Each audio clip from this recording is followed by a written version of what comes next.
చీకటి పడాలి, కీచక సంహారం అయిపోవాలని భీముడు కోరుకుంటున్నాడు. ఈ చీకటి నా యొక్క అజ్ఞాతవాస అరణ్యవాసములనేటటువంటి సమస్త కష్టముల రూపంలో ఉన్న చిట్ట చివరి చీకటి అని ద్రౌపదీదేవి అనుకుంటోంది. ఇంతమంది అనుకుంటుండగా ఇంతమంది ఎదురు చూస్తున్న చీకటి రానే వచ్చింది. సూర్యాస్తమయం అయింది. కానీ మీరొక్కటి గమనించండి,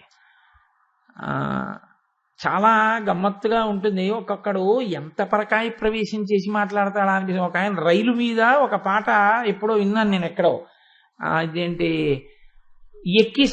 ఎక్కిన వాళ్ళని సంతోషంగా పంపించే వాళ్ళు ఉంటారు, ఎక్కిన వాళ్ళని బాధతో పంపించే వాళ్ళు ఉంటారు. కానీ రైలు మాత్రం ఆ సుఖానికి ఆ దుఃఖానికి అతీతం. ఎక్కించుకోవడం దింపుకోవడం తన తత్వం. రైలు తాను వెళ్ళిపోతుంటుంది. అలా ఆ సూర్యోదయ సూర్యాస్తమయాల్లో ధర్మాలకి ప్రతిఫలాలు పొందేవాళ్ళు ఉంటారు, అధర్మానికి ప్రతిఫలం పొందేవాళ్ళు ఉంటారు. కానీ కర్మసాక్షిగా తాను ప్రకాశిస్తూ ఉండడం సూర్యుడి యొక్క కర్తవ్యం. తిక్కన గారు వెంటనే ఎలా వెళ్ళిపోతారో చూడండి. అది మహాకవికి ఉండేటటువంటి లక్షణం. మహానుభావుడు తిక్కన సోమయాజి వంటి మహాపురుషుడు పుట్టిన భూమి, మనకి భారతాన్ని అందించిన మహానుభావుడని ఆయన్ని ఎన్ని మాటలు తలుచుకు నమస్కారం చెయ్యాలో. ఆయన అంటారు ఆ సూర్యాస్తమయం గురించి మాట్లాడుతూ, ఇనుడు తన కడకు ఏతించిన రాగము పొందుటిది ఉచితమనగా కెంపున మెరసి పశ్చిమాశాంగన జనసంభావనముల గౌరవమందెన్. సూర్యాస్తమయం అవుతుంటే పశ్చిమ దిక్కు ఎర్రగా అవుతుంది, సూర్యోదయం అవుతుంటే తూర్పు దిక్కు ఎర్రగా అవుతుంది. ఇప్పుడు సూర్యాస్తమయం అయింది కాబట్టి ఏ దిక్కు ఎర్రబడుతుంది? పశ్చిమ దిక్కు ఎర్రబడుతుంది. లోకంలో ఒక సంప్రదాయం ఉంది. ఈ దిక్కులను కాంతలుగా చెప్తారు, స్త్రీలుగా చెప్తారు. కాబట్టి ఇప్పుడు ఈ దిక్కు పడమట కాంత, పడమట దిక్కనబడేటటువంటి ఆడది లజ్జ పొందింది. లజ్జ అంటే పరమ పవిత్రమైనటువంటి భావన చేత ముఖంలో వచ్చినటువంటి యాదేవి సర్వభూతేషు లజ్జారూపేణ సంస్థిత నమస్తస్యై నమస్తస్యై నమస్తస్యై నమో నమః అంటాం దుర్గా సప్తశతిలో. పడమట కాంత భర్త ఇంటికి తిరిగి వస్తాడు అని ఎదురు చూస్తూ ఉంటుంది. ఆఫీస్కి వెళ్ళిన ఆయన ఇంటికి వస్తాడని భార్య ఎదురు చూడదండి. 5:30 అయిపోయింది, 6 అయిపోయింది, ఇంకా రాలేదేంటి అనుకోదు. అలా భర్త ఇంటికి వచ్చి కాలింగ్ బెల్ కొట్టి లోపలికి వస్తుంటే భార్య మనసులో ఒక పొంగు ఉంటుంది, ఒక సంతోషం. అమ్మయ్య ఆయన వచ్చేసారని. వచ్చేస్తారు, రోజు వస్తారా? ఆవిడ బ్రతికున్నంత కాలం ఆయన వస్తూనే ఉంటాడు. ఆయన వస్తూ ఉండడాన్ని ఆవిడ చూస్తూనే ఉండాలి. సనాతన ధర్మంలో మనం ఎప్పుడూ అది కోరుకోవాలి. దీర్ఘ సౌమాంగల్యంతో ప్రతి ఆడది ఆ ఆనందాన్ని ప్రతిరోజు అనుభవించాలని మనం ఆశీర్వచనం చేసి ఈశ్వరుణ్ణి ప్రార్థన చెయ్యాలి. శృంగగిరి పీఠానికి ఆధిపత్యం వహించారు చంద్రశేఖర భారతీ స్వామి వారిని. వారు ఒకనకొకప్పుడు దక్షిణ దేశంలో పర్యటన చేస్తూ వారికి ద్రవిడ భాష రాదు, తమిళ భాష తెలియదు. ఆయన దగ్గర ఉన్నటువంటి ధర్మాధికారి, శృంగగిరి పీఠానికి అంతటికీ కూడా కార్యనిర్వహణ చేసేటటువంటి ధర్మాధికారికి కూడా తెలుసు పీఠాధిపతికి తమిళ భాష రాదని. ఆయన దక్షిణ దేశంలో సంచారం చేస్తూ తమిళ దేశంలోకి వచ్చారు. వస్తే ఒకనొక రోజు సాయంకాలం అసుర సంధ్య వేళలో చంద్రమౌళీశ్వరార్చన చేసి అనుగ్రహ భాషణం చెయ్యాలి వచ్చినటువంటి భక్తులను ఉద్దేశించి. వాళ్ళు ఎందుకు పట్టుపట్టారో తెలియదు. అలా ఆశ్చర్యకరంగా వాళ్ళందరూ పట్టుపట్టారు, మా ఊళ్ళో తమిళంలోనే మాట్లాడాలి ఆయన. ఆ పీఠానికి నిర్వాహకత్వం చేసేటటువంటి అధికారి అన్నారు, స్వామికి ద్రవిడ భాష తెలియదు, ఆయన తమిళం నేర్చుకోలేదు ఎప్పుడు పుట్టినదాదిగా. తమిళంలో ఆయన మాట్లాడలేరు, సంస్కృతంలో మాట్లాడతారు, కన్నడ మాట్లాడతారు, తెలుగు మాట్లాడతారు తప్ప ఆయనకి ద్రవిడ భాష రాదు, తమిళ భాష మాట్లాడలేరన్నారు. అంటే వీల్లేదు, ఆయన ఇక్కడ తమిళ భాషలో ప్రసంగం చేసి వెళ్ళవలసిందే అన్నారు. ఒక్కొక్కసారి ఆ పట్టుదలకు అర్థమే ఉంటుందండి. అంటే ఈ విషయాన్ని లోపలికి వెళ్ళి చంద్రశేఖర భారతీ స్వామి వారితో చెప్పారు. అయ్యా ఇలా పట్టుపడుతున్నారంటే వాళ్ళని తమిళంలో మాట్లాడమంటున్నారు అనుగ్రహ భాషను, మీరు ఎలా మాట్లాడతారని అడిగారు. అలా మాట్లాడతానని చెప్పి వాళ్ళకి మాట ఇవ్వండి అన్నారు. ఆయన చాలా తెల్లబోయారు. ఇదేంటి, నాకు తెలిసి పుట్టి బుద్ధిరిగి, ఎందుకంటే శృంగగిరి పీఠంలో ఒక్క భారతీ తీర్థస్వామి వారి కాదు, చంద్రశేఖర భారతీ స్వామి వారి విషయంలో ఒక చమత్కారం జరిగింది. ఎవరు పీఠానికంతటికీ కూడా నిర్వాహకత్వం వహిస్తున్నారో వారి ఇంటనే పెరిగారు చంద్రశేఖర భారతి. తదనంతర కాలంలో ఆయన పీఠాన్ని నిర్వహించేవారిగా ఉన్నారు, ఈయన పీఠాధిపతి అయ్యారు. అదొక చిత్రమైన సందర్భం అనుకోండి. కాబట్టి ఆయనకి తెలుసు ఈ పిల్లవాడు చిన్నప్పటి నుంచి ఆయన దగ్గరే పెరిగారు, తమిళం రాదని. ఎలా మాట్లాడతారు మీరు అన్నారు. చెప్పండి అన్నారు. చెప్పారు. నేను తెల్లవారు లేస్తే ఎవరిని అర్చిస్తాను? నా తల్లి శారద అర్చన చేస్తాను. నా తల్లి శారద సమస్త వాంగ్మయానికి సమస్త భాషలకు ఆలవాలము. నా తల్లి చేతిలో నేను పనిముట్టు. నా తల్లి తలుచుకుంటే నా చేత ద్రవిడ భాషలో ప్రసంగం చేయించదా అన్నారు. తెల్లబోయారు ఆయన. ఇంత సాహసమా అని ప్రకటన చేశారు. చంద్రమౌళీశ్వరార్చన అయిపోయిన తర్వాత ఆయన వచ్చి కూర్చున్నారు. కూర్చుని ప్రసంగం ప్రారంభం చేశారు. అత్యద్భుతమైనటువంటి తమిళంలో, వాళ్ళు కూడా ఎన్నడూ మాట్లాడనంత గ్రాంధికమైన తమిళంలో అనర్గళ ప్రసంగం జరిగిపోయింది. పీఠానికి నిర్వాహకత్వం చేసే వ్యక్తి దగ్గర నుంచి శృంగేరిలో ఉన్న వాళ్ళ వరకు అందరూ ముక్కును వేలేసుకున్నారు. ఇది ఎలా సంభవించింది, ఎలా చేశారా ప్రసంగం అని. నేను మీకు ఎందుకు మనవి చేస్తున్నానంటే, ఎప్పుడో భారతంలో జరిగింది కట్టుకథలు అనకండి. ఈశ్వరుణ్ణి నమ్మిన వాళ్ళు 1కి 1000 మార్లు నిరూపించారు. ఈశ్వరుడు ఎవరు ధర్మాన్ని పట్టుకుని ఉన్నారో వాళ్ళని ఈశ్వరుడు పట్టుకుని ఉంటాడు అని. కాబట్టి ద్రౌపదీదేవి అలా మాట్లాడగలిగింది అంటే కేవలం ఆవిడ బాగా మాట్లాడింది కాదు. ఆవిడ అలా మాట్లాడగలిగింది అంటే మానసికంగా కూడా ఎన్నడూ అటువంటి ఊహలేని తల్లి అంత గొప్పగా మాట్లాడి వెనక్కి పంపగలిగింది అంటే, పొంగుతున్న పాల మీద నీళ్లు చల్లినట్టు వాక్కులు ఆవిష్కరించగలిగిందంటే కేవలము ఈశ్వరానుగ్రహం. వాగ్దేవి నర్తించింది. వాక్కు ఏం చేయలేదండి. జిహ్వాగ్రే వర్తతే లక్ష్మి, జిహ్వాగ్రే మిత్రబాంధవాహ, జిహ్వాగ్రే బంధనం ప్రాప్తి, జిహ్వాగ్రే మరణం ధ్రువం. ఆ వాక్కు చేత సమస్త లోకము వశమవుతుంది. వాక్కు చేత సమస్త లోకము పాదాక్రాంతమవుతుంది. వాక్కు చేత బంధనము ప్రాప్తిస్తుంది. వాక్కు చేత మరణమే వస్తుంది. రావణాసురుడికి రాలా సీతమ్మతో మాట్లాడకూడని మాటలు మాట్లాడి? కీచకుడికి రావట్లా? అలా మాట్లాడగలిగింది అంటే కేవలము మాట్లాడడం కాదు, ఆ మాటల వెనక ఎవరు ఉండి మాట్లాడిస్తున్నారో అలా మాట్లాడడానికి వీలుగా ఆ ఉపాధి నిలబడింది అంటే ఎంత ధర్మాన్ని పట్టుకున్న ఉపాధి అది అయి ఉన్నదో, అటువంటి ధర్మాన్ని మనం పట్టుకుంటే మనం ఏ స్థితిని పొందుతామో అలా పట్టుకోగలిగిన జన్మ అంటూ ఉంటే మనుష్య జన్మ కనుక ధర్మము ఎంత అవసరమో, మనుష్యుడు ఎంత జ్ఞాపకం ఉంచుకోవాలో మనకి నొక్కి చెప్తుంది ఇతిహాసమైనటువంటి మహాభారతం. ఇది ఆ కోణంలో మీరు స్వీకరించగలగాలి. ఆ కోణంలో స్వీకరించడంలో విఫలమై కేవలము కథాభాగంగా తీసుకుని ద్రౌపదీదేవి మాట్లాడింది వరకే అర్థమైతే ఖచ్చితంగా ఎక్కడో పొరపాటు పడ్డారని గుర్తు. వ్యాస హృదయం అందలేదు, తిక్కన గారి హృదయం అందలేదని గుర్తు. కాబట్టి ఇప్పుడు ఆ తల్లి కీచకుణ్ణి వెనక్కి పంపింది. కానీ ఇప్పుడు కీచకుణ్ణి మట్టు పెట్టవలసింది ఎవరు? భీముడు. భీమునితో ఆమె ఎప్పుడు మాట్లాడింది? నిన్న రాత్రి మాట్లాడింది. నిన్న రాత్రి అంటే నా ఉద్దేశంలో కథ జరుగుతున్న సన్నివేశాన్ని ప్రస్తావన చేసినప్పుడు.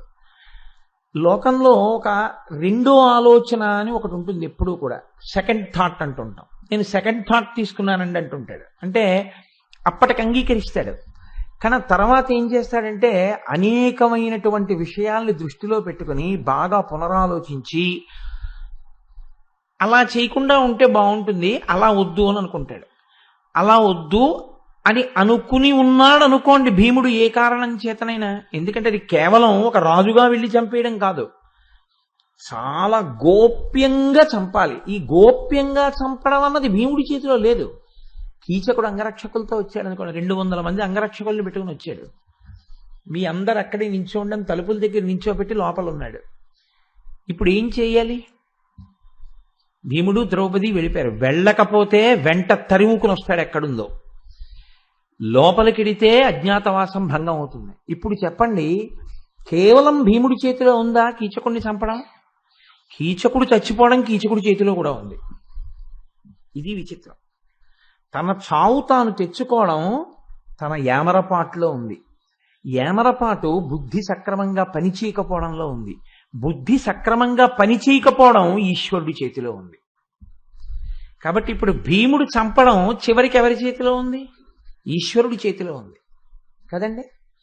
అందుకని ఈశ్వరుడి చేతిలో ఉంది అని అన్నప్పుడు ఖచ్చితంగా ఒక ఆలోచన కూడా ఉంటుంది. ఏమో మనం అనుకున్నది జరగడానికి అంత సులభమైన విషయంగా కనపట్టలేదు. ఇంతకన్నా ఇంకొక మార్గం ఒకటి ఆలోచిద్దాం అని అనిపించింది అనుకోండి. అప్పుడు భీముడు నేను చెప్దాం అనుకుంటున్నాను, ఇది జరిగే పని కాదు అన్నాడు అనుకోండి. తను చెప్పేసింది కీచకుడితోటి రాత్రికి నర్తనశాలకి రమ్మని. ఇప్పుడు అలాంటి ఆలోచన ఏదైనా కలిగి ఉంటే భీముడికి ఉత్తర క్షణంలో దాన్ని పోగొట్టేటిది అయ్యి ఉండాలి తన ఆలోచన. తను మాట్లాడితే మళ్ళీ అలా ఉండాలి. భీముడు అవును నేను అన్నాను కదా నిలబడిపోతాను ఆ మాటకి అనే పూనిక తేవాలి. అలా పూనిక తెచ్చి వదిలేయడం కాదు, ఏదో కీచకుడిని సంహరించేయడం కాదు. ఖచ్చితంగా అది అమలు కావాలి.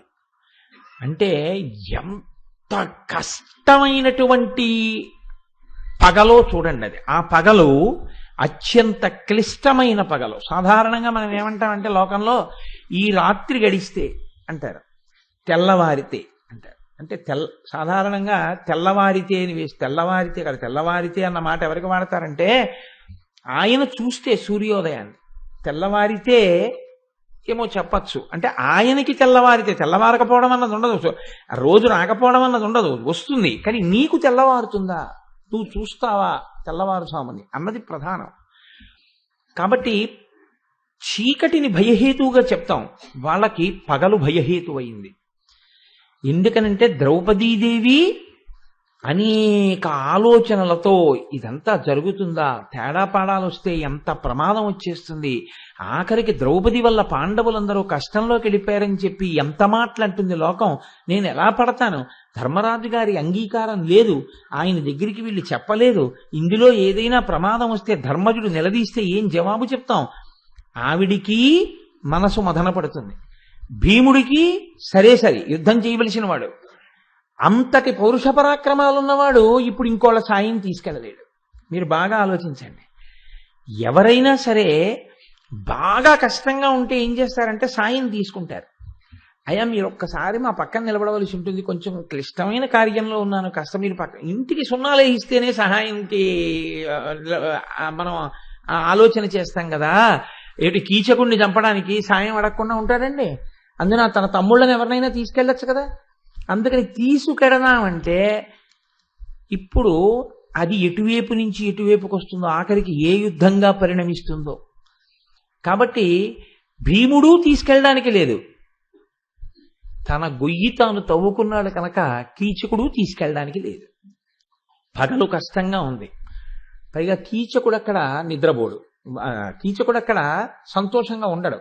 ఎందుకంటే వాడికి ఎప్పుడు చీకటి పడుతుందని వాడి బాధ. ఎందుకంటే వాడు వ్యామోహంతో ఉన్నాడు. చీకటి పడిన తర్వాత ఎంత జాగ్రత్తగా కార్యాన్ని చక్కపెడతామని వీళ్ళ బాధ. కాబట్టి ఎంత ఉత్కంఠతో ఉన్నారో మీరు గమనించండి. ఉన్నది ఆ మహానగరంలో ముగ్గురే ఉత్కంఠతో ఉన్నది. ఒకడు కీచకుడు, ఒకడు భీముడు, ఒకడు ద్రౌపది. వీళ్ళ ముగ్గురి కథాపరంగా ఆలోచిస్తే ఈ విషయం పాండవులలో ఇతరులకు కూడా తెలియదు. అలా లేదు. విరాట పర్వంలో ఎక్కడ ధర్మరాజు గారికి కూడా ఈ విషయం తెలుసున్నట్లుగా వ్రాయబడలేదు. కాబట్టి కేవలం వీళ్ళ ముగ్గురికే తెలుసు. వీళ్ళు ముగ్గురే మదన పడిపోతున్న వాళ్ళు. ఒకడిది సంతోషకరమైన మదనం, చీకటి పడితే ఏదో భోగం అనుభవిస్తానని. ఇద్దరిది భయానకమైనటువంటి చాలా ఉత్కంఠతో కూడినటువంటి సన్నివేశం నడుస్తోంది. ఆమె భీముడి దగ్గరికి వెళ్ళింది. ఎందుకు వెళ్ళాలి అంటే మీకు చెప్పాను, సెకండ్ థాట్ అన్నది ఏమైనా వచ్చిందా, వస్తే చాలా ప్రమాదం ఇప్పుడు. కాబట్టి భీముడి దగ్గరికి వెళ్ళి మాట్లాడేటప్పుడు నిన్న మీతో చెప్పాను కదా, మీరు చెప్పినట్టే చెప్పాను, ఇప్పుడు మీరు మాట తప్పకండి అంటే బాగుండదు. భీముడితో మాట్లాడేటప్పుడు అసలు మాట్లాడుతూనే తను అన్న మాటకి తాను నిలబడిపోయేటట్టు మాట్లాడాలి. అలాగని ఆయనకి మాట గుర్తు చేస్తే బాగుండదు. కాబట్టి ఎంత గొప్పగా మాట్లాడిందో చూడండి. అంటే నేను చెప్పేదాని వెనక మర్మాన్ని మీరు గ్రహించండి. ఆవిడ పాతివ్రత్య ధర్మానుష్ఠాన బలిమియే ఆమెకు ఈశ్వరానుగ్రహమును తెచ్చిపెట్టడంలో హేతువై వాగ్దేవి ఆమె నాలుక మీద నర్తించి ఆమె కార్య సాధనకు ఉపకరించింది. భీముని దగ్గరికి వెళ్ళండి. నా కొరత తీర్చి వచ్చితి, నీ కొరతయ ఇంకా సూతునిం తెగచూడన్ లోకము వంచింపనుతగు చీకటి రేయొదవా ఏమి చేసేదో చెప్పుమా. నేను చెయ్యవలసింది చేశాను, ఇక నువ్వు చెయ్యవలసింది మిగిలింది. ఈ రాత్రి రాబోతోంది కొంతసేపట్లో. ఈ రాత్రి లోకమునంతటికీ కూడా భయాన్ని తీర్చేటటువంటి ఏ కృత్యమును నువ్వు చెయ్యాలో, లోకమంతటినీ నిద్రపుచ్చేటటువంటి ఈ రాత్రి నువ్వు కూడా అంతగా నిద్రపుచ్చి చంపాలి, ఇచ్చకుండా ఎవ్వరికీ తెలియకూడదు. దానికి నువ్వేం చేద్దామనుకుంటున్నావో చెప్పు అంటే తను చేయవలసింది చేసేశానని చెప్పింది. అంటే ఇప్పుడు ఖచ్చితంగా భీముడు ఆలోచన లేకుండా ఏదో చేస్తానని చెప్పేసి ఎందుకు చేయలేమని నిర్లక్ష్యంగా ఉన్నాడని మీరు అనుకోకండి. నిర్లక్ష్యం వేరు, శ్రద్ధతో కూడిన ఆలోచనతో కార్యసాధన యందు ఎదురయ్యేటటువంటి ప్రతిబంధకములను కూర్చిన తర్క వితర్కము వేరు. ఇది ఇలా చేస్తే ఇలా వస్తుంది కదా, ఇలా సమస్య వస్తే ఏం చేస్తామని ఆలోచన చేయడం ప్రజ్ఞకి నిదర్శనం. నేను ఎందుకు చేయలేనని చెప్పి పడుకోవడం నిర్లక్ష్యానికి నిదర్శనం. దానికి ఆ సమర్థత ఉందా లేదా, లోపల బేరీజు జరుగుతూ ఉండాలి. అది ఉందా భీముడి దగ్గర? చెప్పక చెప్తున్నారు అంటే మానసికంగా ఎంత సిద్ధపడుతున్నాడు తెలుస్తుంది మనకి. భీముడు అన్నాడు, అసలు మీరిద్దరు ఏం మాట్లాడుకున్నారు నాకు చెప్పన్నాడు. ఇది చాలా గొప్ప విషయం అండి. నేను చేయవలసిన పని చేసేసాను అంటే సరే, నేను నా చేయవలసిన పని చేసేస్తాను అని వెళ్ళిపోయాక, నీ చేయవలసిన పని చేసేసానంది అంటే ఎన్ని గంటలకు వెళ్ళాలి, ఎక్కడికి వెళ్ళాలి, నర్తనశాలే చెప్పిందా, నర్తనశాలలో ప్రాగ్ద్వారంలోంచా పశ్చిమద్వారంలోంచా అడగడం మర్చిపోయానంటే మళ్ళీ వెళ్ళడానికి అవకాశం ఏం లేదు. ఆయన వంటలవాడు, ఆవిడ సైరంధ్రి. అంత తేలిగ్గా కలుసుకోవడానికి రాజాంతఃపురం ఏం కాదు, అది ప్రవేశపెట్టండి ద్రౌపదిని అనడానికి. కాబట్టి ఇప్పుడు స్పష్టంగా విషయాన్ని తెలుసుకోవాలి. మీరు చూడండి, ఇదొక స్కిల్ అండి, అదొక నేర్పరితనం, అందరికీ అబ్బదది. అది అందుకే ప్రొఫెసర్ లావిటర్ అని ఆయన అంటాడు, అదేంటి ప్రిన్సిపల్స్ ఆఫ్ మేనేజ్మెంట్ అని ఒక పుస్తకం రాశాడు. అందులో ఆయన అంటాడు, managers are not made, managers are born అన్నాడు. అసలు అధికారులు, నిర్వహణ సమర్థత కలిగినటువంటి వారు తయారు చేయబడరు, వారు జన్మిస్తారన్నాడు. ఆయన దానికి ఒక ఉదాహరణ చెప్పాడు. The capital was suspicious and shy in India, it was GRD Tata who could establish iron and steel industry in a particular city and could make it a steel city. I can prove with this that entrepreneurs and managers are born and they are not made అన్నాడు. నిజం. భారతదేశంలో ఆనాడు పారిశ్రామికవేత్తలు ముందుకొచ్చి పెట్టుబడి పెట్టడానికి భయపడే రోజుల్లో జిఆర్డి టాటా ముందుకొచ్చి ఒక ఉక్కు నగర నిర్మాణమే చేయగలిగాడు, ధైర్యంగా తన యొక్క మూలధనాన్ని వెచ్చించి. కాబట్టి నిర్వహణ చేయగలిగినటువంటి వారు పుడతారు తప్ప తయారు చేయబడరు. ఏ ఎగ్జిక్యూటివ్ ఆఫీసర్ పోస్ట్ వేస్తే గోపాలకృష్ణ గారు ఇంత సమర్థవంతంగా నిర్వహణ చేస్తున్నారు, ఎన్ని కార్యక్రమాలు చేశారు. కాబట్టి దేవాలయ కార్యనిర్వహణాధికారులు కూడా ఈశ్వరానుగ్రహం చేత పుడతారు, ఆ అంశని పొందుతారు, ఆ విభూతిని పొందుతారు తప్ప అది కేవలం ఏదో ఉన్న వాళ్ళందరూ పెద్ద నిర్వహించారని అనుకోవడానికి లేదు. కాబట్టి చూడండి, ఆ మాట అడగడంలో నైపుణ్యం మీకు కనపడుతుంది. అది ఆయన సమర్థతకి గీటురాయి. అందుకే నేను మీతో మనవి చేస్తున్నా, 1కి 10 మార్లు కథ నడవకపోవడానికి కారణం ఇదే. ఏ రోజుకి ఆ రోజు ఇంతవరకు చెప్పేయాలనుకుంటాను, అవదు. ఎందుకంటే ఇదే అల్లరి. భారతాన్ని కేవలం చదవడం కాదు, భారతంలో ఒక సన్నివేశాన్ని మీ బిడ్డలతో చర్చ చేయండి. మీ బిడ్డల్ని కూర్చోబెట్టుకుని, ఒక ద్రౌపది భీముడి దగ్గరికి వెళ్ళి మాట్లాడినప్పుడు, నీ చేసిన పని చేశాను, నువ్వు చెయ్యవలసిన పని మెదులుంది అంటే భీముడు ఏమని ఉంటాడని నువ్వు అనుకుంటున్నావు అని అడగండి. కథ చెప్పి నేను చంపేస్తానంటాడు కాదు, అసలు ఏం మాట్లాడావు, 2 మాటలు ఇదే అడిగాడు. అసలు మీ దగ్గర ఇన్ఫర్మేషన్ అంటాం చూసారా, మీ దగ్గర సమాచారం పరిపూర్ణంగా లేకుండా మీరేమి కార్యాచరణ చేస్తారండి? ఇది ప్రజ్ఞ, మహానుభావుడు. కాబట్టి ఏం మాట్లాడామని అడిగాడు.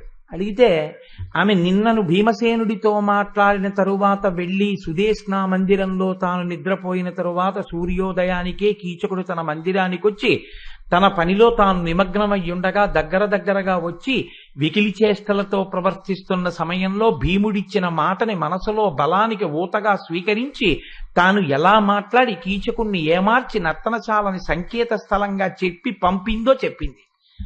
అంతా విని ఆయన ఒక మాట అన్నాడు, ఒక్కడినే రమ్మని బలంగా చెప్పావా అని అడిగాడు. ఎంత గొప్ప మాట చూడండి మీరు. సరే, నేనేదో చెప్పబోయే అనుకున్నా, ఎందుకు మళ్ళీ అని వదిలిపెట్టేస్తున్నాను. ఆ ఒక్కడినే రమ్మని చెప్పావా? రమ్మని చెప్పడం కాదు, ఒక్కడినే రమ్మని, ఒక్కడే వచ్చేటట్లుగా చెయ్యడం బలమైన కారణంతో సమర్థించగలిగావా? ఆవిడ నిన్న సమర్థించింది. పరువు పోకూడదు, చీకటి పని చేత నాకు ప్రతిష్ట పోకూడదు, నీకు ప్రతిష్ట పోకూడదు. కాబట్టి ఒకవేళ నువ్వు ఎవరితోనైనా వస్తే ఆడదాన్ని కాబట్టి ముందు నా పరువు నేను చూసుకోవాలి, కాబట్టి నేను అక్కడ నిలబడకుండా వెళ్ళిపోతాను. ఇప్పుడు ఆయనకి కావలసింది ఒక్కటే, ఆమె పొందు. కాబట్టి ఆ ఉరికి తగులుకున్నాడు కాబట్టి ఖచ్చితంగా పాటించేస్తాడు. కాబట్టి ఆవిడంది, 1కి 2 మార్లు నొక్కి చెప్పాను, ఒక్కడే వస్తాడు. ఇప్పుడు ఇక కీచకుడు ఒక్కడే రావడం తథ్యం. ఇప్పుడు ఇక తన యుద్ధం ఎలా చేస్తాడో చెప్పాలి. ఎందుకని అలా చెప్పాలి అంటే, విరాట్ రాజు గారి ముందుకి వచ్చి బరిలో దిగి యుద్ధం చేసినట్టు ఉండదు. ఇప్పుడు చీకటిలో హుం హం అని కూడా అనకుండా యుద్ధం చేయాలి. అలా అరిస్తే ఇంకోళ్ళు వస్తారు. నిశ్శబ్దంగా మల్ల యుద్ధం చేయాలి. నిశ్శబ్దంగా మల్ల యుద్ధం సాధ్యం కాదు. ఎందుకో తెలుసా అండి? తను చేస్తాడు, కీచకుడు చెయ్యాలని ఎక్కడుంది? కీచకుడు అరిస్తే, కీచకుడు అరవకుండా మళ్ళా యుద్ధం చేయడం ఈయన చేతిలో ఎక్కడుంది? ఈశ్వరుడి చేతిలో ఉంది. వాడు అరవకుండా ఉండాలంటే వాడికి ఏదో కారణం తట్టాలి. ఎవరే నేను అరిస్తే బాగుండదురా అని. వాడు ఎందుకు అరవడు అంటే, ఆఖరికి ఇంత కీచకుడు ఇదిగో ఈ స్థితికి వచ్చాడు అనిపించుకుంటానని బాగుండదు అని చెప్పి వాడు అరవడం. వాడికి ఆలోచన వచ్చింది ఆ సమయానికి. అది వాడు చావడానికి యోగ్యమైన ఆలోచన వాడికిచ్చి, వీళ్ళు బ్రతకడానికి అనువైన ఆలోచన వీళ్ళకిచ్చి, ఇద్దరి ఆలోచనలు అమలయ్యేట్టు చేసేవాడెవరు? ఆయన ఎందుకు అలా రావాలి? ధర్మమే హేతువు. ఆయన అధర్మం ఆయన్ని కాలుస్తుంది, ఈయన ధర్మం ఈయన్ని కాపాడుతుంది. ఇది మహాభారతము యొక్క సందేశం.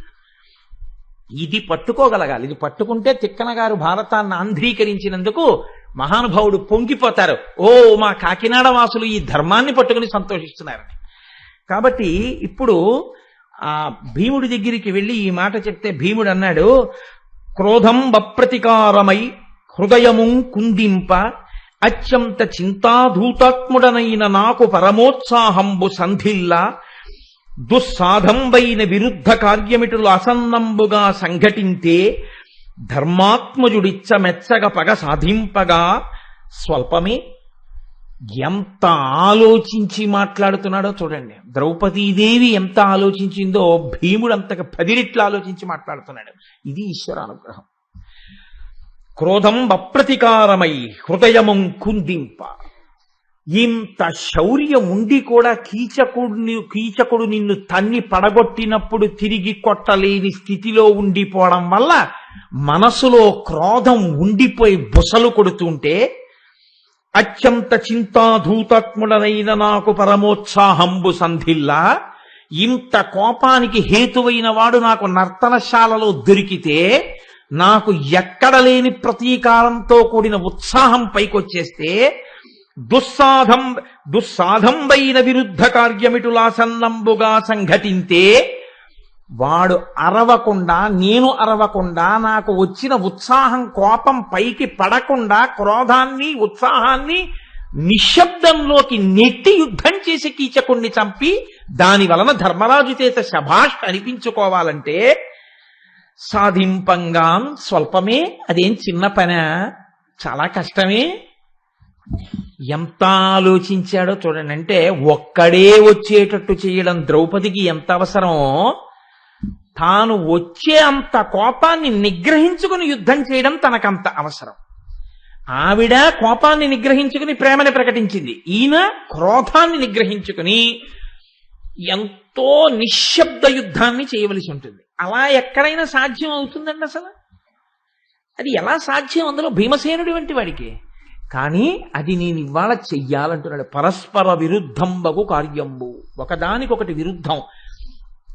పరమ ప్రేమతో వారిని కొట్టొచ్చానండి అన్నారు అనుకోండి, అసహ్యంగా ఉంటుంది. పరమ ప్రేమతో కొట్టడం ఏమిటి? లేకపోతే నేను బలవంతంగా ప్రేమించానండి అన్నారు అనుకోండి, అసహ్యంగా ఉంటుంది. నిర్బంధ ప్రణయం ఉండదు లోకంలో. ప్రేమించడం అంటే మనస్ఫూర్తిగా ఉంటుంది. తల్లి ప్రేమించడం అంటే నేను దిక్కుమాల ప్రేమల గురించి కాదు. నేను మాట్లాడేది ఎప్పుడైనా ప్రేమ అన్న మాట నేను ఉచ్చరిస్తే అది తల్లికి తండ్రికి గురువుకి సంబంధించింది అంతే. కాబట్టి అటువంటి ప్రేమ ఉంటే అది స్వచ్ఛందము, హృదయములోంచి వచ్చింది. కాబట్టి అటువంటి ప్రేమ నిర్బంధ ప్రణయము కాదు. ఒకరిని హింసించడం అంటే ప్రేమతో కాదు కదా. పరస్పర విరుద్ధం బగు కార్యంబు, ఆయన్ని చంపడం ఆయన మీద క్రోధంతోటే. కానీ ఒక్క ముక్క మాట్లాడకుండా, అరవకుండా నిశ్శబ్దంగా చంపాలి. నిశ్శబ్దం ఎప్పుడు ఉంటుంది? శాంతంగా ఉంటే ఉంటుంది. శాంతంగా లేకుండా క్రోధంగా ఉండి శాంతంగా చంపడం ఏమిటి? పరమ ప్రశాంతంగా చంపేయండి అంటే అదేమిటి? పరమ ప్రశాంతంగా చంపేయండి అలా ఎలా కుదురుతుంది? అది నాకు పరస్పర విరుద్ధం బగు కార్యంబు. నేను ఇది చేశానని తెలిస్తే మొదట సంతోషించేవాడే ఎవరో తెలుసా? పుట్టినుంచి కోపిష్టివాడే అంటున్నాడే, ఆయన వీడు శాంతంగా చంపగలిగాడా అని సంతోషపడిపోతాడా ధర్మరాజు? అలా సాధించడం స్వల్పమా? అంత తేలిక? ఎంత కష్టం వచ్చిందండి భీమసేనుడికి నిజంగా. అని వాడు ఒక్కడు వస్తాడంటావా? చాలా మందిని తీసుకొస్తాడా? చాలా మందిని తీసుకొస్తే చంపడం కష్టమై కాదు, అజ్ఞాతవాసం భంగం అవుతుంది. కాదు కాదు, ఒక్కడే వస్తాడు. ఎందుకు వస్తాడో తెలుసా? మదాంధత, వాడి కామం వాడిని అలా తీసుకొస్తుంది. కాబట్టి చూడండి, తన ఆలోచన జరుగుతుందన్న దృఢ విశ్వాసం ఎలా పడిందో చూడండి పద్య రూపంలో. వచ్చు మదాంధ వృత్తి అనివారణనొక్కడ నాట్యశాలకు జొచ్చు, అవశ్యమున్ వెదకి చూచి ననుంగని అప్పుడు సంగరంబిచ్చు, మదీయ బాహుబలహీన బలుండయి నీకు ప్రీతిగా చచ్చు, అసంశయం విధి విచారములన్నీయు ఇంక ఏటికిన్. నీ మీద పట్టుకున్నటువంటి తమకంతో వస్తాడు, నర్తనశాలలోకి దూసుకుపోతాడు. ఎందుకంటే అక్కడ దాకా వచ్చాక ఇంకా లోపల నువ్వు ఉన్నావన్న ప్రీతి, దూసుకుపోతాడు. నన్ను చూసి కోపాన్ని పొందుతాడు, నాకు మంచి మల్ల యుద్ధాన్ని ఇస్తాడు. ఇవ్వడం ఏమిటి అంటే ఆయనకి అంత సరదా భీముడికి. నాకు మంచి మల్ల యుద్ధం ఇస్తాడు. ఆఖరికి తన బలం తగ్గుతుంది, నా బలం పెరుగుతుంది. ఏమిటి ధైర్యం? మనమైతే మామూలుగా అయితే లోకంలో ఏం చెప్తామంటే, ఏ కార్యాన్ని మీరు ఆచరించినా శరీరంలో ఉండేటటువంటి బలం తరిగిపోతుంది. డాక్టర్ల పరిభాషలో అయితే spending calories or firing glucose కదా, తరిగిపోవాలి. కానీ భీముడు అంటున్నాడు ఆయన బలం తగ్గుతుంది, నా బలం పెరుగుతుంది అంటున్నాడు. ఎందుకో తెలుసా? ఒక్కటే కారణం, నాది ధార్మికము. నేను ఒక ధర్మకార్యానికి ఎడుతున్నాను. ఈశ్వరుడు నా బలాన్ని పెంచడం, వాడి బలం తగ్గించడంలో వాడి మృత్యు ఉంది. వాడి అధర్మం వాడి ధర్మాన్ని వాడి బలాన్ని తొక్కేస్తుంది. నా ధర్మం నా బలాన్ని పెంచుతుంది. అందుకని వాడు చచ్చిపోతాడు. అంటే ఈశ్వరుడు యందు పూనిక ఉంది ఆయనకి, ఆయన ధర్మం మీద ఆయనకి పూనిక ఉంది. కాబట్టి చంపేస్తాను, నీకు పరమ ప్రీతి కలుగుతుంది ద్రౌపది, ఇంకెందుకు ఇన్ని ఆలోచనలు, అలా చేద్దాం అని అంటున్నాడు. బలియుండా సొబగుండు భావభవదర్ప భ్రాంతుడై వచ్చి నిశ్చల సర్వాంగతనున్న నన్నరసి నీచందంబుగా కొన్న నాకులతం పొందెడు, అప్పుడు మంటపము సంక్షోభింపగా నీతు గట్టలు కన్ బిబ్బులి గోల వ్రేచినటులు ఉగ్రాకారమెపారగన్. వస్తాడు అంటే మానసికంగా ఎలా సిద్ధపడ్డాడో చూడండి యుద్ధ ప్రారంభానికి. నువ్వనుకుని నన్ను తను ముట్టుకుంటాడన్నాడు. అంటే యుద్ధం ఎలా మొదలు పెట్టాలి అన్న విషయంలో భీముడికి ఒక స్పష్టమైన అభిప్రాయం ఉంది. తనలో విపరీతంగా క్రోధం పెరగాలి, పౌరుషం పెరగాలి. ఈ పౌరుషం, ఈ కోపం వచ్చిందనుకోండి, అప్పుడుండే బలం వేరు, అది లేనప్పుడు ఉండే బలం వేరు. మీరు చూడండి, లోకంలో బలహీనుడైనా సరే విపరీతమైన క్రోధానికి లోనైపోయి మీద పడి కొట్టడం మొదలుపెట్టాడు అనుకోండి, పిల్లి తిరగబడిపోయినట్టుంటుంది. అప్పుడు ఇంక అసలు ఎక్కడి నుంచి వస్తుందో తెలియదు, ఈయన పిశాచం పట్టుకుందా అంటే అంత బలం వచ్చేస్తుందంటే. అది రావాలంటే నేనేదో మూల నక్కి వాళ్ళు లోపలికి వస్తుంటే మీద పడి చంపడం అలాంటి పనులు నేను చేయను. ఎక్కడ నువ్వు కూర్చుంటానని చెప్పావో ఆ పాంపు మీద నేను ఉంటాను. కాబట్టి ఆయన ఏం చేస్తాడు? తిన్నగా వస్తాడు. కటిక చీకటి కాబట్టి నువ్వా నేనా తెలియదు. అంత మదంలో ఉన్నటువంటి వాడికి శరీరం కనపడుతుంది, సంతోషపడిపోతాడు, వెంటనే ముట్టుకుంటాడు. ముట్టుకుని పొంగిపోతాడు. ఎందుకో తెలుసా? వెంటనే ఇది స్త్రీ శరీరం కాదు, ఇంత కండలు తేరి ఉంది ఏమిటన్న ఆలోచన వాడికి రావడానికి అసలు అటువంటి అనుమానంలో వాడు లేడు. కాబట్టి ముట్టుకోగానే నేను ద్రౌపదిని ముట్టుకున్నాను అనుకుని పొంగిపోతాడు. అప్పుడు నేను నా నిజ రూపం చూపిస్తాను. వాడు నన్ను చూసేటప్పటికి ఒక్కసారి వాడి భావన మారుతుంది. ద్రౌపది కాదు, నేను వంచింపబడ్డానని వాడు అనుకుంటాడు. వాడు కాదు వంచింపబడిన వాడు, వంచన చేసే ప్రయత్నం చేసిన వాడు మరణింపబడుతున్నాడు, మృత్యువు వైపుకి తోలబడుతున్నాడు అని నేను అనుకుంటాను. వాడు నన్ను చంపడానికి మీద పడతాడు. ఆ పడడమే నిద్రపోతున్న పెద్ద పులిని కర్రతో కొట్టడం, అప్పుడు తొక్కి చంపేస్తాను. అంటే ఎంత ప్రణాళిక వేశాడో చూడండి, ఎలా చంపాలనుకున్నాడో చూడండి. పిరికివాడిగా ఏదో కీచకుడు వస్తుంటే స్తంభం నుంచి దూకేస్తాను, వెనక నుంచి వచ్చి పట్టేస్తాను, అలాంటి పిచ్చి మాటలం లేదు. వాడు ఏది కోరుకున్నాడో ఆలోచనలోనే ఉండనిస్తాను. నేనెవరో తెలుసుకునే అవకాశం లిప్త కాలం ఇస్తాను. లిప్త కాలంలో నన్ను తెలుసుకున్న ఉత్తర క్షణంలో యుద్ధం ప్రారంభమవుతుంది. అప్పుడు నన్ను వాడు తెలుసుకోగానే వాడు యుద్ధమే ఇస్తాడు నాకు. అప్పుడు అది నాకు పులిని కర్రతో కొట్టడం. కర్రతో కొట్టిన పులి ఊరుకుంటుందా? కొట్టిన వాడిని చంపేస్తుంది కాబట్టి చంపేస్తాను. ఎంత ధార్మికంగా యుద్ధం చేస్తానని చెప్తున్నాడో చూడండి. తాను ధర్మం తప్పుతానని చెప్పలేదు. ఇది నేను మీతో 1కి 10 మార్లు మనవి చేసేది. సనాతన ధర్మం యొక్క ఆయువు పట్టంతా అక్కడుంది. అవనీ చక్రము సంచలింపగా దివం వల్లాడ ఆశాచయం భవధూతంబుగా గోత్రశైల నికరం బాకంపముం పొంద అర్ణవముల్ ఘోర్ణనం వంద క్రోధము కృతార్థత్వంబు నొందించి చిత్రమధ ప్రౌఢి వహించి సూతనకు రౌద్రం వెర్పడం చూపుదున్. ఆయన కోపం వచ్చేస్తే ఇంకా కీచకుడు ఎలా వెళ్ళిపోతున్నాడో, భీముడు కూడా యుద్ధాన్ని మనసులో తలుచుకునేటప్పటికి అలా వెళ్ళిపోతోంది ఆ పద్యం. ఇంకా అవనీ చక్రము సంచలింపగా, ఎలా చంపుతాను? మామూలుగా చంపుతాను అనుకుంటున్నావేమో, కీచకుడిని ఒక మల్లయోధుణ్ణి చంపినట్టు చంపను. ఈ భూమి అంతా అదిరిపోయేటట్టు, నర్తనశాల అంతా కదిలిపోయేటట్టు, సప్త సముద్రములు ఘూర్నిల్లేటట్టు, కులపర్వతాలు కదిలిపోయేటట్టు, ఆకాశం అదిరిపోయేటట్టు, దశ దిశలు కదిలిపోయేటట్టు పరమ పరాక్రమంతో పట్టి ఒడిసి చంపి చిత్రవధ చేసి ఇత పూర్వం ఎవ్వడూ చూడనటువంటి రీతిలో ఆ శవాన్ని తయారు చేస్తాను. అప్పుడు కాని నా కోపం చల్లారదు ద్రౌపది అన్నాడు. అనగానే ఆవిడంది, తీరా యుద్ధానికి వెళ్ళిన తరువాత మొదలు బానే చెప్పాడు, కానీ చివర భయంకరంగా చెప్తున్నాడు. అవనీ చక్రము సంచలింపగా దివం వల్లాడ ఆశాచయం భవధూతంబుగా గోత్రశైల నికరం బాకంపముం పొంద. ఇంకా అజ్ఞాతవాసం ఏమిటి? ఇవన్నీ జరిగితే అజ్ఞాతవాసం ఉంటుందని విరాట్ నగరం ఏంటి? బ్రహ్మాండమే మేల్కొంటుంది కదా. అందుకని ఆవిడంది వెంటనేను, ఒవ్వని వారు నవ్వ మహిమోదడి ధర్మసుతుండు దీనికి నెవ్వగబొంద భూజనులు నిందయునర్పగా నేనొనర్చు నీ చివ్వకు నీవు నల్కమయి చేసిన ఆపని గూఢవృత్తికి దవ్వగునేని నా అభిమతం బడగూడియు నిష్ఫలంబగున్. నిజంగా నువ్వు అలాగే చంపేస్తే భీమసేన, ఒవ్వని వారు నవ్వ, ఎవరికి మనమంటే కడుపులో మంటో, ఎవరు మన అజ్ఞాతవాసం భంగమై మళ్లీ మనం 12 ఏళ్ళు అరణ్యవాసం 1 సంవత్సరం అజ్ఞాతవాసం చెయ్యాలని మనఃపూర్వకంగా కోరుకుంటున్నారో అటువంటి వాళ్ళందరూ సంతోషిస్తారు. ధర్మసుతుండు ధర్మరాజు గారు సిగ్గుతో తల వంచుకుని, ఆఖరికి మీరు చిట్ట చివరికి వచ్చాక ఇంత పని చేశారా అంటాడు. భూజనులు నిందయునర్పగా, లోకంలో ఉన్న ప్రజలందరూ చిట్ట చివరికి వచ్చాక ద్రౌపది భీముణ్ణి రెచ్చగొట్టి ఇంత పని చేసిందిట అని చెప్పుకుంటారు. నేను నొచ్చు ఈ చివ్వకు నీవు అల్కమయి చేసిన ఆపని గూఢవృత్తికి దవ్వగునేని, నేనన్న మాటల చేత నువ్వు ఇటువంటి కోపాన్ని పొంది చిట్ట చివరికి కీచకుణ్ణి నువ్వు అలా సంహరించి అజ్ఞాతవాస భంగమే నువ్వు చేయదలుచుకుంటే నా అభిమతం బొడగూడియు నిష్ఫలంబగున్. కీచకుడు మరణించడం అన్న నా కోరిక తీరినా అసలు పని అంతా నాశనమైపోతుంది భీమసేన. ఒకవేళ నీ ఉద్దేశ్యం అదే అయితే నిజంగా చెప్పు, ఈ ప్రణాళికని మనం ఇప్పుడే ఇక్కడే విడిచిపెట్టేసి వేరొక మార్గాన్ని ఆలోచన చేద్దాం. అంటే ఇప్పుడు ఈ మాట బాగా జ్ఞాపకంలో ఉంటుంది భీమసేనుడికి. ఈ మాటని ఎంత జాగ్రత్తగా చెప్పిందో చూడండి. ఎవరు నిర్వహిస్తున్నారు ఇప్పుడు కార్యాన్నంతటిని? ద్రౌపదీదేవియే నడిపిస్తోంది. కార్యేషు దాసి కరణేషు మంత్రి.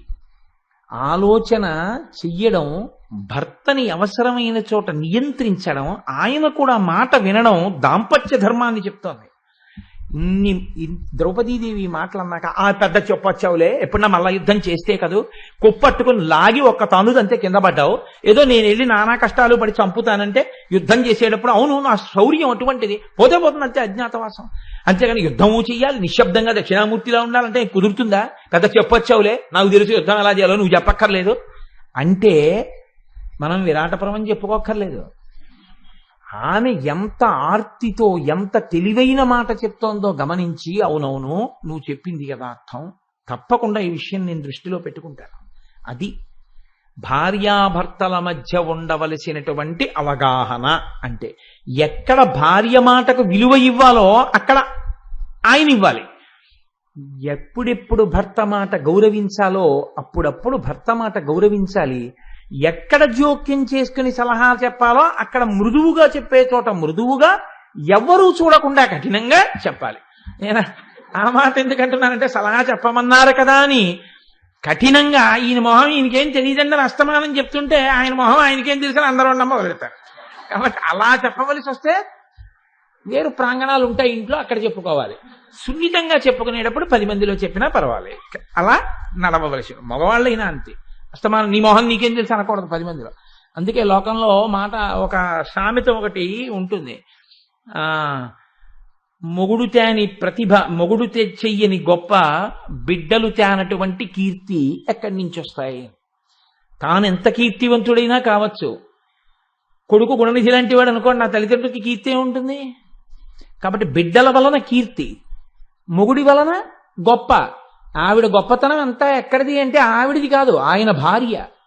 అందుకని ఆయన భార్యగా ఆయనతో సమానమైనటువంటి పూజార్హతని పొందేస్తుంది. కాబట్టి భర్త కాని గొప్ప ఎక్కడి నుంచి వస్తుంది? ఆవిడ ఎంత గొప్పదైనా కావచ్చు, ఈయన అస్తమానం 10 మందిలోనూ అదే పనిగా తిడుతూ ఉంటాడు అనుకోండి, వాళ్ళ ఆయనే తిడుతుంటాడు అస్తమానం అంటారు. అందుకని ఎక్కడ ఎవరు ఎలా ప్రవర్తించాలో దాంపత్య ధర్మాన్ని కూడా అందంగా ఆవిష్కరిస్తుందండి మహాభారతం. మీరు ఎన్ని కోణాల్లో చూడండి. మాకు చిన్నతనంలో సంబరాలకు వెడితే ఏలూరులో ఏంటి సీతారామ కళ్యాణం పందిర్లు వేసేవారు, రామకోటి పందిర్లే.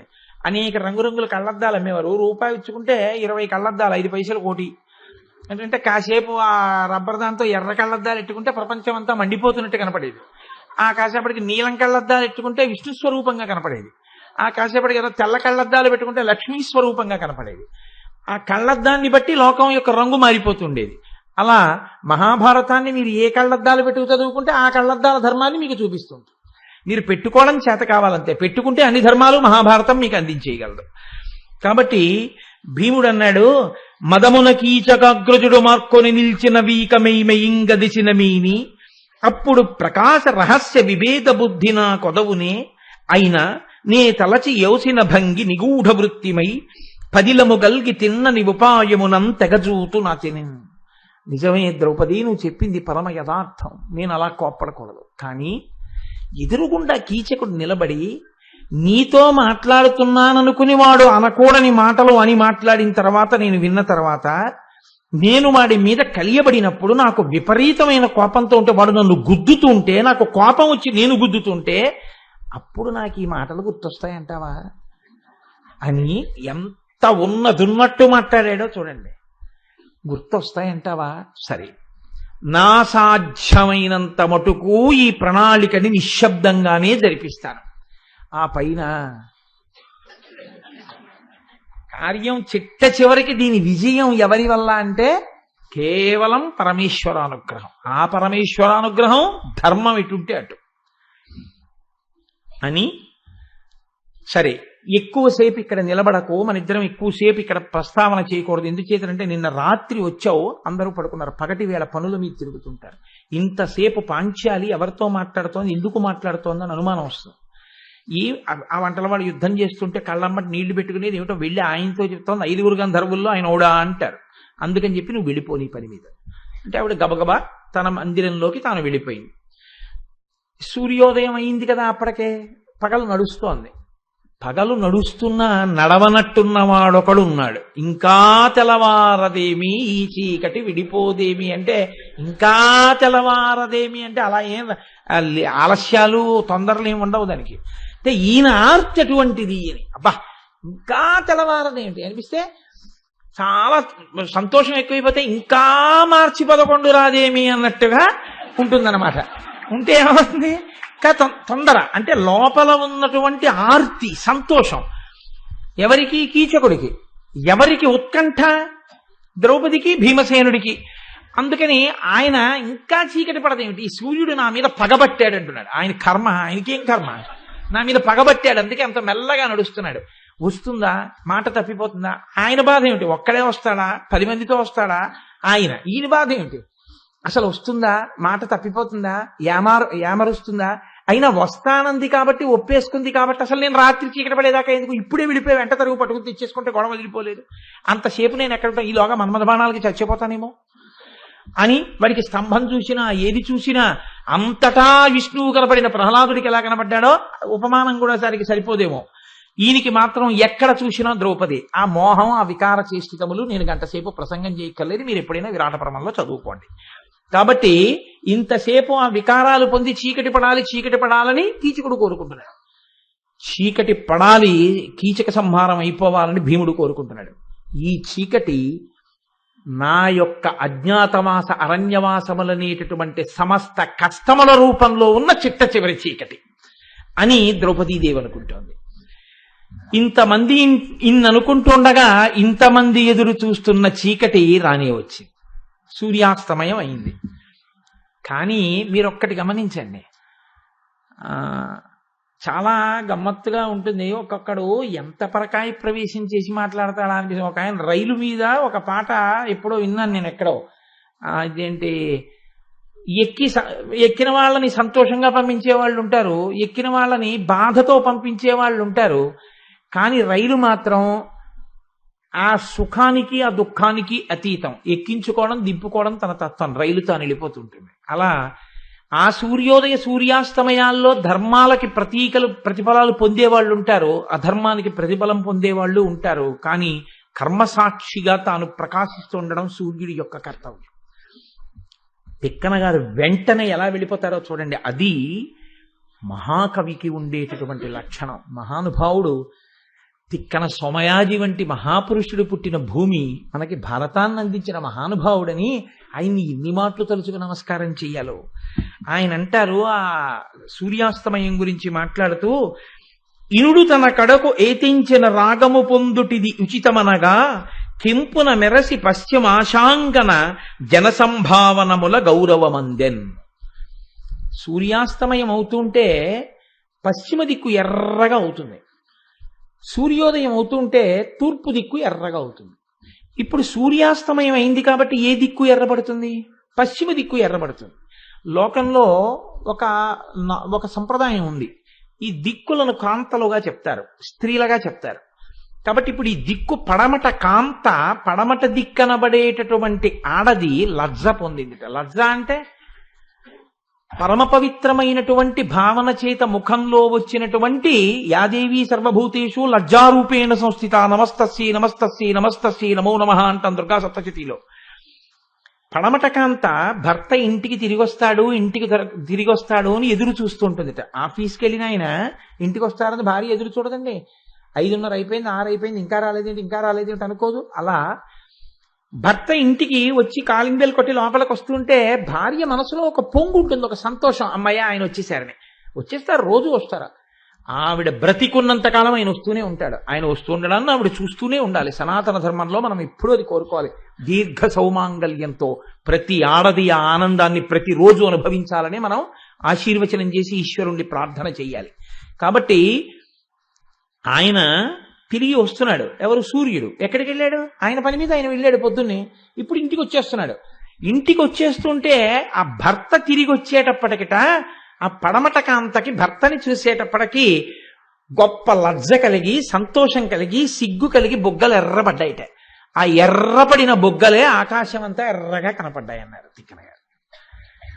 భర్తని చూసి అలా సిగ్గుపడడం, భర్తని చూసి అనురాగంతో బొగ్గలు ఎరుపెక్కడం చాలా ఉత్తమ జాతి స్త్రీ లక్షణాలు. ఇంత గొప్ప స్త్రీ కాబట్టి ఈమె మా చేత ఆరాధింపబడవలసిన తల్లి అని చాలా మంది నమస్కరించారు. ఎవరు నమస్కరిస్తారు? పడమట సమయంలో సూర్యాస్తమయం అయ్యేటప్పుడు సంధ్యావందనం చేస్తారు అందరు.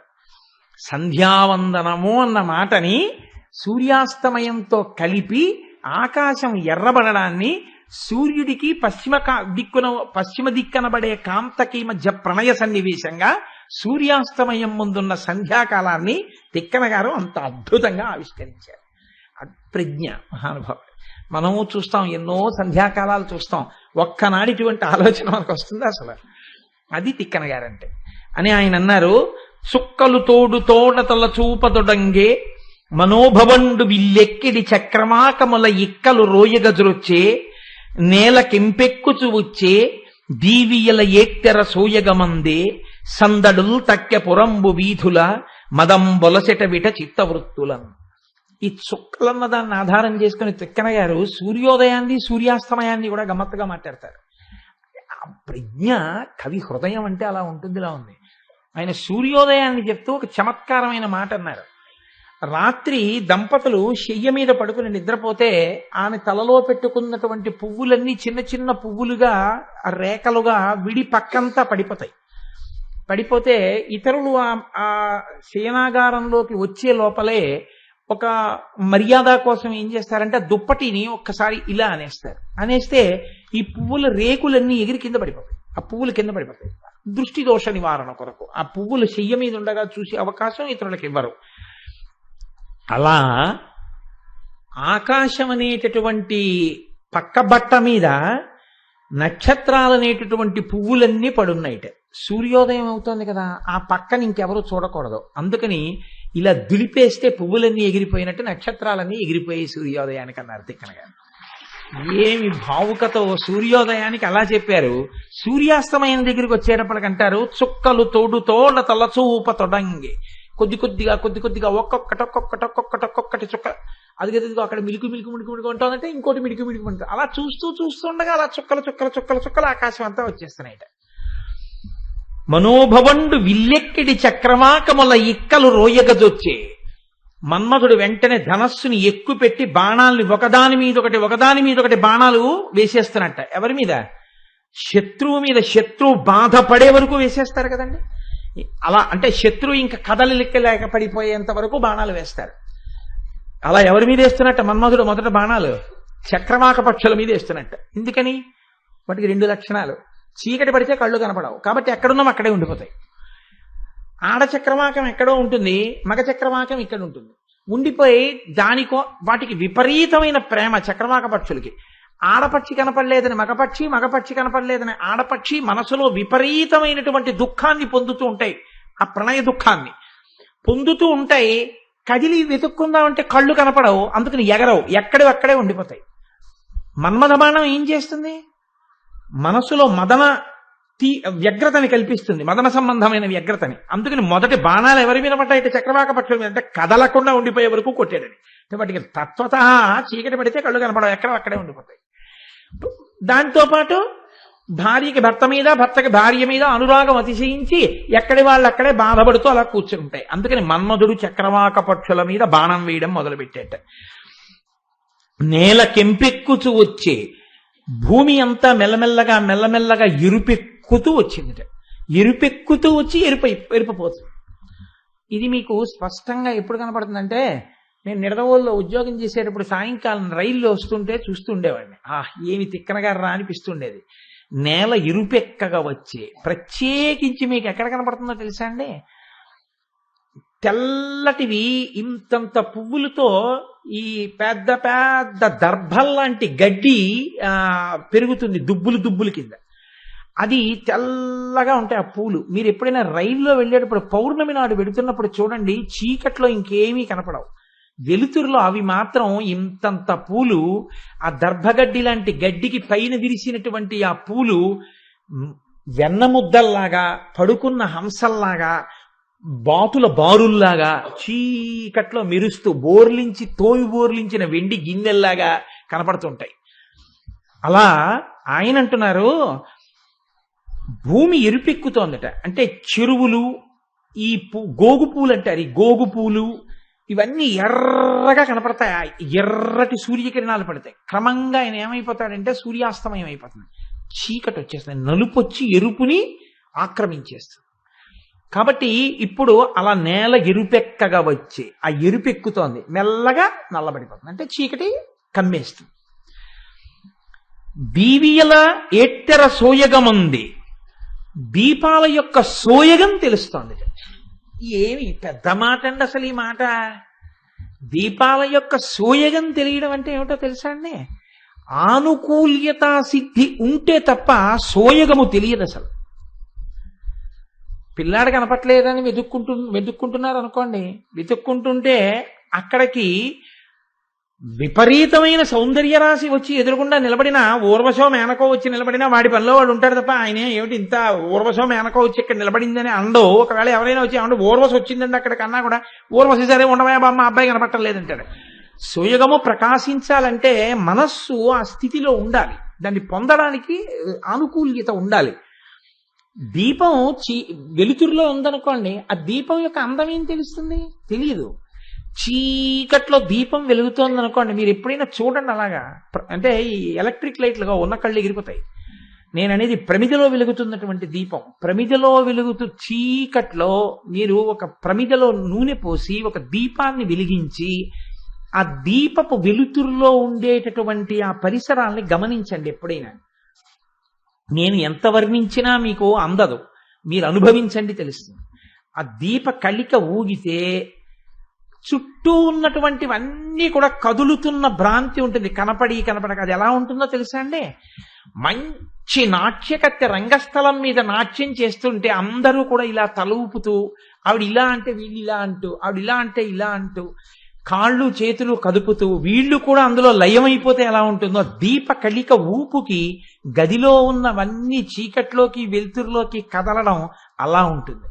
సోయగం ప్రకాశించింది అన్నది.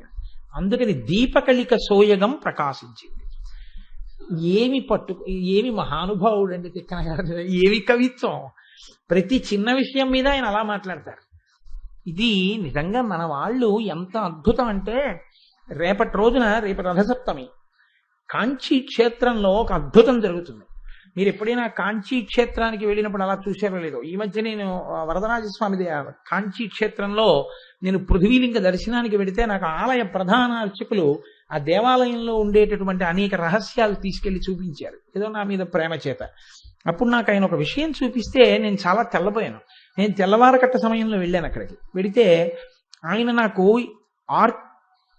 అక్కడ ఉండేటటువంటి శిల్పకళా నైపుణ్యాన్ని చూపిస్తూ, కోటేశ్వరరావు గారు, ఈ ఆలయానికి ఉండేటటువంటి ముఖమంటపం అక్కడుంది, శివలింగం అక్కడుంది, అక్కడ ఉన్న ముఖమంటపానికి ఒక ఇంత కిటికీ ఒకటి ఉంది, ఇంతే కిటికీ, దానికి మధ్యలో ఊచలవి ఏం లేవు.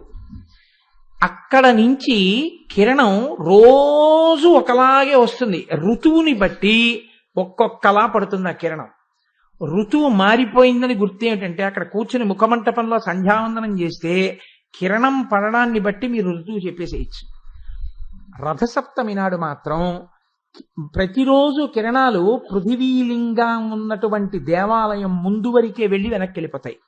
రేపటి రోజున కంచి పృథివీలింగ క్షేత్రంలో తెల్లవారుజాము నుంచి అర్చకులు నీరాజనాలు పట్టుకుని నిలబడతారు శివలింగం దగ్గర. ఒకే ఒక లేత కిరణం అలా అలా అలా అలా ముందుకెడుతుంది. ముందుకెళ్ళి రోజు వెళ్ళేటటువంటి స్థితిలో కాకుండా ఒక పక్క నుంచి వెళ్ళి ఆ ఒక్క కిరణం అంతరాలయంలోకి వెళ్ళిపోతుంది. రేపు వెళ్ళిపోయి శివలింగం మీదకెళ్ళి నిలబడుతుంది. ఇలా అది అలా నిలబడిన లిట్ట కాలం నీరాజనాలు ఎత్తుతారు శివుడికి, అది మళ్ళీ వెనక్కి వెళ్ళిపోతుంది. రథసప్తమి నాడు రథాలు మళ్ళీ, అంటే ఋతువు మారడానికి ఇంకా సిద్ధపడుతోంది. ఎండలు చాలా గట్టిగా ప్రకాశించడం ప్రారంభం అవుతాయని రేపు పృథివీలింగం దగ్గర జరుగుతుంది రథసప్తమి రోజున కాంచీ క్షేత్రంలో. కాబట్టి మన వాళ్ళు ఆ గమనాన్ని గమనించారు. వాళ్ళకన్నా మేధావులు ఎవరున్నారండి? వాళ్ళు దాన్ని ఈశ్వరార్పణం చేశారు. అటువంటి నిర్మాణం నిజంగా ఏమిటో. ఇవాళ తెల్లవారులేస్తే అన్నింటికీ మనం ఊరికే అందరినీ మెచ్చుకోవడం మనకు అలవాటు అయిపోయింది. కానీ ఇంకా భావనా దారిద్ర్యం, భావన బానిసత్వం వదలట్లేదు. కానీ మీరు లేపాక్షి వెళ్ళి చూస్తే హ్యాంగింగ్ పిల్లర్ అంటారు, భూమికి తగలని స్తంభం మీద దేవాలయం అంతా ఆధారపడి ఉంటుంది. అది చూసి ఒక బ్రిటిష్ ఇంజనీరు ఒక్కనాటికి నమ్మనం, ఎన్నో కట్టడాలు కట్టారు, నేలకి ఆనకుండా ఆ స్తంభం కింద కాగితం పెట్టి తీసి ఇచ్చి మీరు ఇలాగా, ఆ స్తంభం నేల కన్నా ఇలా ఉంటుంది ఎత్తుగా, దీని మీద ఎలా నిలబడుతుంది దేవాలయం? అసంభవం, అలా నిలబడదు. నేను నిరూపిస్తాను. భారతీయులు ఇలా అనవసరపు ప్రచారాలు చేసుకున్నారని, అలా నిలబడదని నిరూపిస్తానని అతను పెద్ద పెద్ద సుత్తులు తెప్పించి ఆ స్తంభాన్ని కొట్టించాడు. ఆ స్తంభం బద్దలవలేదు. ఇలా ఉన్న స్తంభం ఇలా జరిగింది, మొత్తం దేవాలయం కుంగిపోయింది. ఇప్పటికీ మీరు వెడితే చూపిస్తారు లేపాక్షి. హ్యాంగింగ్ పిల్లర్, నేలకి ఆనని స్తంభం మీద ఒక దేవాలయం కప్పంతటిని నించోబెట్టారు మన సివిల్ ఇంజనీర్లు అప్పుడు. అది ఈ దేశపు ప్రజ్ఞ. దాని ముందు మోకరిల్లే ప్రపంచ దేశాలన్నీ. దరిద్రం ఏమిటంటే మనం మోకరిల్లి వ్యాలంటైన్స్ డేలవి అంటించుకుంటున్నాం. ఇది మన స్థితి. కాబట్టి ఇప్పుడు మనం ఉద్ధరించగలిగింది ఏమిటంటే మహాభారతం, రామాయణం. కాబట్టి ఇప్పుడు సూర్యాస్తమయం అయింది. సరే, ఎక్కడిదెక్కడికి పోయాను. ఆ చంద్రకిరణ ప్రకాశంలోంచి సందడులు తక్కె పురంబు వీధులలో జనసంచారం తగ్గిపోయింది. మదం బొలసెన్ విట చిత్తవృత్తులన్, విటులైనటువంటి వారి యొక్క చిత్తవృత్తుల యందు మదనతాపం పెరిగింది. ఎత్తు పల్లం తెలియట్లేదు, మరుగు బయలు తెలియట్లేదు, కనుమూత కనువిచ్చు రెండిటికి తేడా తెలియట్లేదు. చీకటి యొక్క గొప్పతనం అలా ఉందన్నారు తిక్కన గారు. ఎంత పెద్ద పెద్ద మాటలండి, ఎంత అందంగా గమనించారో, ఎంత వేదాంత ధోరణిలో మాట్లాడారో ఆయన. ఎత్తు పల్లం, పగటిపూట అయితే అబ్బాయి ఎంత ఎత్తుగా ఉందో అంటారు, ఎంత పల్లంగా ఉందో అంటారు. చీకటి పడ్డాక ఎత్తుని పల్లాన్ని తెలియనివ్వలేదు, మరుగుని బయలుని తెలియనివ్వలేదు.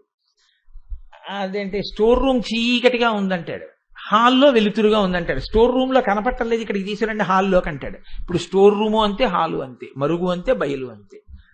కను విప్పుకి కను మూతకి తేడా లేదు. ఇలా మూసుకుంటే పగటివేళ చీకటి, ఇలా విప్పితే వెలుతురు.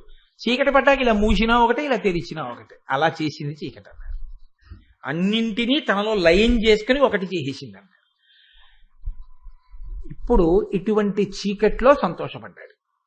సంతోషపడి మొట్టమొదట భీమసేనుడు నర్తనశాలకి బయలుదేరుతున్నాడు. ద్రౌపదీదేవి ఆ వంటలశాల దగ్గరికి వచ్చింది. ముందు భీముడు నడుస్తున్నాడు. ద్రౌపదీదేవిని కొంచెం దూరంగా నడవమని చెప్పాడు. నువ్వు నాకు వెనక్కి, నా వెనకాతల రా, ఇద్దరం కలిసి నడవద్దని చెప్పాడు. ఇద్దరూ కలిసి వెడుతున్నారనుకోండి, ఎవరైనా తటస్థపడ్డారనుకోండి, ఏంటి ఇద్దరు కలిసి ఎక్కడికి వెళ్తున్నారంటారు. పైగా నిన్ననంత గొడవ జరిగింది, వలలుడును సైరంధ్రి కలిసి ఎక్కడికి వెడుతున్నారు చీకటి పడుతున్నప్పుడు అనుకుంటారు కదా. ఆయన పని మీద ఆయన వెళ్తున్నట్టు, ఈవిడ కాకతాళీయంగా వెళ్తున్నట్టు. అందులో అనుమానం జరగడానికి ఆస్కారం ఉండకూడదు. అందుకని నేను అక్కడుంటే నువ్వు ఇక్కడ ఉండు, వెనక్కి ఉండు, బాగా వెళదాం అన్నాడు. ముందు తాను నడుస్తున్నాడు. నడిచేటప్పుడు ఎలా నడిచి వెడుతున్నట్ట, అతడు పెండ్లికి పిలిచిన ఎట్లు విగత హృదయుడై తల చీర యాయితము చేసి ద్రుపదనందన చూచి నాతోన వెనక అల్ల అంతంతనరు అరుగుదెమ్మని కడంగి. ఒక చీర ఒకటి బాగా ఇలా తలకి చుట్టేసుకున్నాడు. అంటే చీర అంటే ఆడదాని చీర అని సంభావన చేయకండి మీరు అక్కడ, అలా ఆలోచన చేయకండి. ఓ బట్ట చుట్టుకున్నాడు తలపాగా. చుట్టుకుని పెళ్లికి పిలిస్తే ఎంత సంతోషంగా పెళ్లికి బయలుదేరతారో అలా బయలుదేరాడు. అంటే యుద్ధం అంటే ఆయనకి అంత సంతోషం. కాబట్టి పెళ్లికి పిలిచిన ఎట్లా వికచ హృదయుడై సంతోషంతో కూడిన అంతరంగం ఉన్నవాడై నడిచి వెడుతూ ద్రౌపదీదేవిని దూరంగా నడిచి రమ్మన్నాడు. గమనమున వీక వేరొక వికారము పుట్టక సంగరోత్సవోద్యమ రభసాతిరేకము బయల్పడుటించుకలేక రోష సంభ్రమముక ఇంతయైన బరభావన నిరూప్యముగాక ద్రౌపదీరమణుడు పోయే విక్రమ ధురంధరంతతంకగా నాట్యశాలకున్. ఆయన గమనము వీక వేరొక వికారము పుట్టక, మనసులో పొంగినటువంటి ఆనందము తన యొక్క నడకయందు ఎంత మాత్రమూ కనపడకుండా లోపలి సంతోషాన్ని నిగ్రహించి, మామూలుగా ఏదో మెల్లగా నడిచి వెళ్తున్న వాళ్ళే, ఏదో పని మీద వెళ్తున్న వాళ్ళే అలా మెల్లగా నడుస్తూ వెళ్తున్నాడు. లోపల మంచి సంతోషం ఉరకలు వేస్తోంది, కానీ ఆ ఉరకలు వేస్తున్న సంతోషాన్ని నడకలో కనపడనివ్వలేదు. అంటే యుద్ధం కూడా అలా చేయగలడు ఇప్పుడు. అలాగే సంగరోత్సవోద్యమ రభసాతిరేకము బయల్పడుటించుకలేక, యుద్ధం చెయ్యాలనేటటువంటి ఉత్సాహం లోపల ఉవ్విళ్ళూరుతున్నప్పటికీ ఎక్కడా బయటపడకుండా రోష సంభ్రమం ఒక ఇంతయైన బలభావ నిరూప్యముగాక విపరీతమైన కోపం లోపల ఉన్నా చూసేవాడికి ఏదో మామూలుగా అలా వెళ్ళిపోతున్నాడు అనుకుంటాడు తప్ప అసలు ముఖంలో కనపడదు. అలా కోపాన్ని నిగ్రహించి ద్రౌపదీరమణుడు పోయే, ద్రౌపదీరమణుడు అంటే ద్రౌపదీదేవి యొక్క భర్త వెడుతున్నాడు. ఎలాగా? విక్రమ దురంధరతన్ తగ నాట్యశాలకున్, విక్రమ దురంధరుడై నాట్యశాలకి నర్తనశాలకి బయలుదేరాడు. ద్వంతాకారిత కుంజకుట్టిమ ఘన స్తంభావళీ రూపమున్ ప్రాంతాది ప్రవిభాగ బోధరహిత ప్రద్వారమున్ గాతరస్వంతత్రాసకరంబునై దురభివేశంబైన యాలోను నిశ్చితుడై సతికేలు పట్టుకుని చొచ్చన్ భీముడచ్చుగ్రతం. ఇక్కడికి వచ్చేటప్పటికి మారింది స్థితి. ఇప్పటి వరకు మామూలుగా వెళ్ళాడు, నర్తనశాల దగ్గరకు వచ్చేసారు. ఇప్పుడు అక్కడ ఇంకెవరైనా జనం ఉంటారా? ఎవ్వరు ఉండరు. చీకటి పడ్డాక ఇక నర్తనశాల వైపుకి ఎవరు రారు. ఎందుకో తెలుసా అండి? నర్తనశాలని చూడ్డానికే భయంగా ఉంటుంది. ఎందుకు భయంగా ఉంటుంది అంటే ద్వంతాకారిత కుంజకుట్టిమ ఘన స్తంభావళీ రూపమున్, పెద్ద పెద్ద స్తంభాలతో పెద్ద పెద్ద మంటపాలు, ఎంతంత మంటపాలో తెలియదు. వచ్చిన బాధ ఏంటంటే మీరు వెడితే ఎవరో నిలబడినట్టు కూర్చున్నట్టు అలా కనబడతాయి. కటిక చీకటి. ప్రాంతాది ప్రవిభాగ బోధరహిత ప్రద్వారమున్, ఇది లోపలికి వెళ్ళడానికి ప్రవేశించవలసినటువంటి ద్వారమని కూడా అర్థం కానటువంటి పెద్ద పెద్ద గడపలు. గాతరస్వాంతత్రాసకరంబునై దురభివేశంబైన యాలోను నిశ్చితుడై సతికేలు పట్టుకొని చొచ్చన్ భీముడచ్చుగ్రతం. ఇక్కడ దాకా వెళ్ళేటప్పటికి మాత్రం భార్య చేయి పట్టుకున్నాడు. ఇక చూసేవాడెవరు? ఇంకక్కడ ఎవడు ఉండడు అసలు. అక్కడికి దగ్గరికి వెళ్ళేవాడు లేడు. అందుకని ఒక్క నిమిషం ఆగాడు. ఆవిడ కూడా దగ్గరికి వచ్చేసింది. ఇప్పుడు ద్రౌపదీదేవి చేయి పట్టుకుని నిశ్చితుడై సతికేలు పట్టుకొని చొచ్చన్ భీముడచ్చుగ్రతం, అపారమైన ఉగ్రతతో కోపంతో ఆ నర్తనశాల ప్రవేశం చేశాడు. కీచకుడు కూడా వస్తున్నాడు. ఆయన చీకటి పడింది, సంతోషంతో ఉన్నాడు, మధిర సేవించాడు. విపరీతమైనటువంటి కామోన్మాదంతో బయలుదేరి వస్తూ ఆయన నర్తనశాలలోకి అంత ఉత్సాహంతోనూ వెడుతున్నాడు. ఆయన ఉత్సాహానికి కారణం కీచక సంహారం, ఈయన ఉత్సాహానికి కారణం ద్రౌపదీ సమాగమం జరుగుతుందన్నటువంటి ఆశ. సింగంబున్న గుహానికేతమునకున్ శీఘ్రంబునన్ వచ్చు మాతంగంబు బురిణించుతున్ పవనపుత్ర స్వీకృతం బయ్యున్న ఆ రంగాగారము సేరవచ్చి మదిలో రగంబు ఘూర్నిల్లా ఇంతింకాముండిట తేడ ఇంతకని ఉద్ధృత్తాంగ జన్మాదుడై. ఆ వచ్చినటువంటి వాడు సింగంబున్న గుహానికేతమునకున్ శీఘ్రంభంబునంచొచ్చు మాతంగంబూలే. ఒక పెద్ద పర్వత గుహ ఒకటి ఉంది. ఆ పర్వత గుహలో ఒక సింహం ఒకటి పడుకునుంది. ఆ పడుకుంది అక్కడ లోపల సింహం అన్న విషయాన్ని తెలియక మంచి సంతోషంగా ఓ చిన్న ఏనుగు పిల్ల ఒకటి తొండం ఆడించుకుంటూ ఆ గుహలోకి వెళ్ళిపోయింది. ఇప్పుడు ఇక బయటికి వస్తుందా? ఇక రాదు. అంటే ఇదే ఆఖరిసారి వెళ్ళడం, ఇక రావడం పీనుగే. ఇది తిక్కన గారు చెప్పడంలో ఉన్నటువంటి అందం. కాబట్టి సింగంబున్న గుహానికేతమునకున్ శీఘ్రంబునన్ వచ్చు మాతంగంబు బురిడించుతున్ పవనపుత్ర స్వీకృతంబైన ఆ రంగాగారము సేరవచ్చి మదిలో రాగంబు ఘూర్నిల్లా. పవనపుత్ర స్వీకృతమయ్యున్న, ఇప్పటికే భీమసేనుడు దాన్ని యుద్ధరంగంగా మార్చుకొని సిద్ధంగా అక్కడ కూర్చుని ఉండగా మనస్సులో విపరీతమైన కామంతో ఆయనకి ఉత్సాహంతో ఒళ్ళు పొంగితే ఈయనకి కామంతో ఒళ్ళు పొంగి అందులోకి ప్రవేశించాడు. భీమసేనుడు ఏమీ తెలియని వాళ్ళ సంకేత స్థలంలో ఏ ఆసనం మీద మనం కూర్చోందామని ద్రౌపదీదేవి చెప్పిందో ఆ ఆసనం మీద ముందుగా వెళ్ళి ఓ ఉత్తరీయం కప్పుకొని కూర్చునున్నాడు. ఓ చీర ఒకటి తలకి చుట్టాడుగా, అది విప్పి చుట్టూ కూర్చున్నాడు. ఒక బట్ట, అది చీర పంచ, ఒక దీర్ఘమైన వస్త్రం కట్టుకుని కూర్చున్నాడు. కూర్చున్నప్పుడు ఎలా కూర్చున్నాడు? ఆయన వచ్చి ముట్టుకుంటాడు కీచకుడు, చెప్పాడుగా మాట.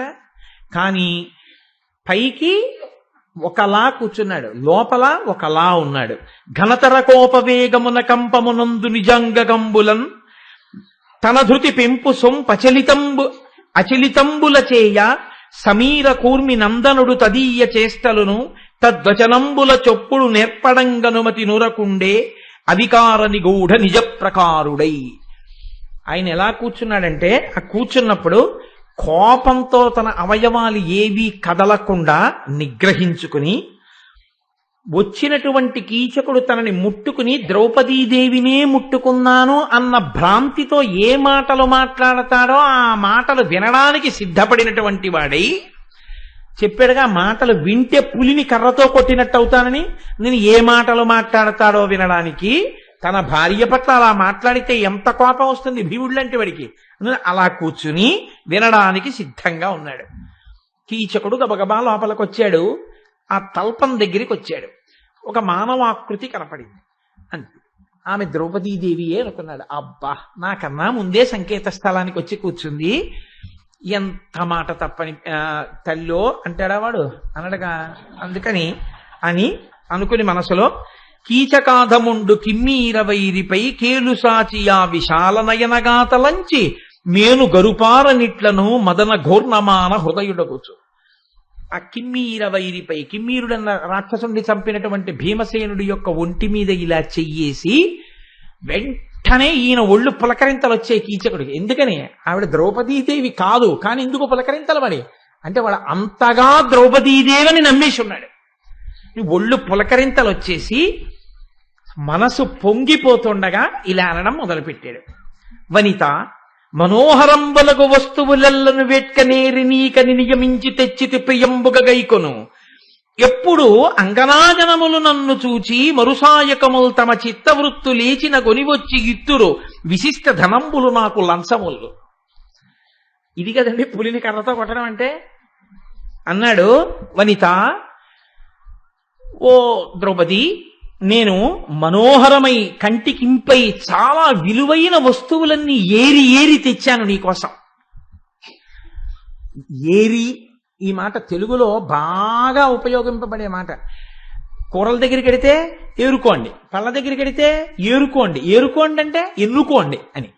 ఎంచి ఎంచి ఆ ఏరి ఏరి ఎంచి ఎంచి ప్రీతికి అది ప్రీతికి పర్యాయ పదం.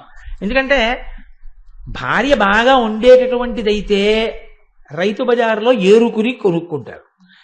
ఏవి పట్టుకెళ్ళినా అన్నీ ఒక కూరలాగే ఉండేటట్టయితే నిలబడి 1/2 కేజీ దొండకాయలు 1 కేజీ వంకాయలు వేసేయని చెప్పేయచ్చు కదా. ఆయన బాగా ఏరుకుంటున్నాడు అంటే ఆయన భార్య బాగా వండుతుంది అని గుర్తు కదండి. ఆయన ఏమీ ఏరుకోకుండా నిలబడి ఏరుకుంటున్న వాడిని చూసి ఏమి భాగ్యవంతుడో అనుకుని కొనుక్కుంటున్నాడంటే ఆయన దౌర్భాగ్యం అటువంటిది అని గుర్తు కదా. ఏరి ఏరి అంటే ప్రతిదాని యందు అప్రీతి. ఇప్పుడు ఈ చిన్న వంకాయలు ఒకే సైజువి లేతగా ఉన్నవి మెత్తగా ఉన్నావు పట్టుకెడితే కోసి 4 పక్షాలు చేసి ధనియాల కారం పెట్టి కుక్కర్లో పెట్టి ఉడికించి నా భార్య ప్రీతిగా వడ్డిస్తే అబ్బా అనుకున్నవాడు ఒకే సైజులో ఏరుకుంటాడు. ఇంతకాయైనా మా ఆవిడ భీమసేనుడు తరిగినట్టు తరిగి వండితే ఒక్కలాగే ఉంటుంది అనుకున్న వాడికి ఏరుకోవడం కూడా ఎందుకు ప్రారంభం. కాబట్టి నేను మన్నింపబడేదను కాక విషయాన్ని ఆవిష్కరించానంటే. కాబట్టి ఏరి తీసుకొచ్చానన్నాడు. ఏరి నీకని నియమించి తెచ్చితి ప్రియంబున గైకొనుము, ప్రీతితో వాటన్నింటినీ స్వీకరించు. నీకొక విషయం తెలుసా, నా జీవితంలో ఇదే మొదటిసారి నేను ఇలా కానుక తేవడం. ఎందుకంటే సాధారణంగా ద్రౌపది ఇప్పటి వరకు ఏమిటో తెలుసా, నన్ను చూడగానే ఆడవాళ్ళందరూ నా మీద మరులు కొని మన్మథబాణాలు పడి ఎప్పుడెప్పుడు నా పొందు దొరుకుతుందా అని కలవరించి వాళ్లే కానుకలు పట్టుకుని వచ్చి నా పాన్పు చేరుతుంటారు. నేనే కానుకలు పట్టుకు రావడం నా జీవితంలో ఇదే మొదటిసారి.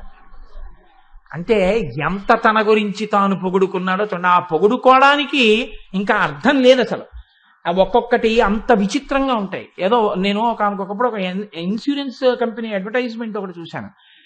12వ అంతస్తు నుండి ఆత్మహత్య చేసుకోవడానికి నేలకి దూకేసేటటువంటి వాడు 6వ ఫ్లోర్ లో ఉన్న మా కంపెనీని దాటి కింద పడిపోతుండగా వాడి క్లెయిమ్ సెటిల్ చేసి ఇచ్చిన చెక్కు పట్టుకొని కింద పడిపోవచ్చు అని అడ్వర్టైజ్ చేశారు. అంత ఫాస్ట్ గా క్లెయిమ్స్ సెటిల్ చేస్తాను. నేను చాలా తెల్లబోయాను, ఇది ఎక్కడ ఇన్సూరెన్స్, లైఫ్ ఇన్సూరెన్స్ కార్పొరేషన్ కాదు, వేరొక ఇన్సూరెన్స్ కంపెనీ ప్రైవేటైజ్ అయిందిగా, ఇప్పుడు రకరకాల వాళ్ళు చేస్తున్నారు.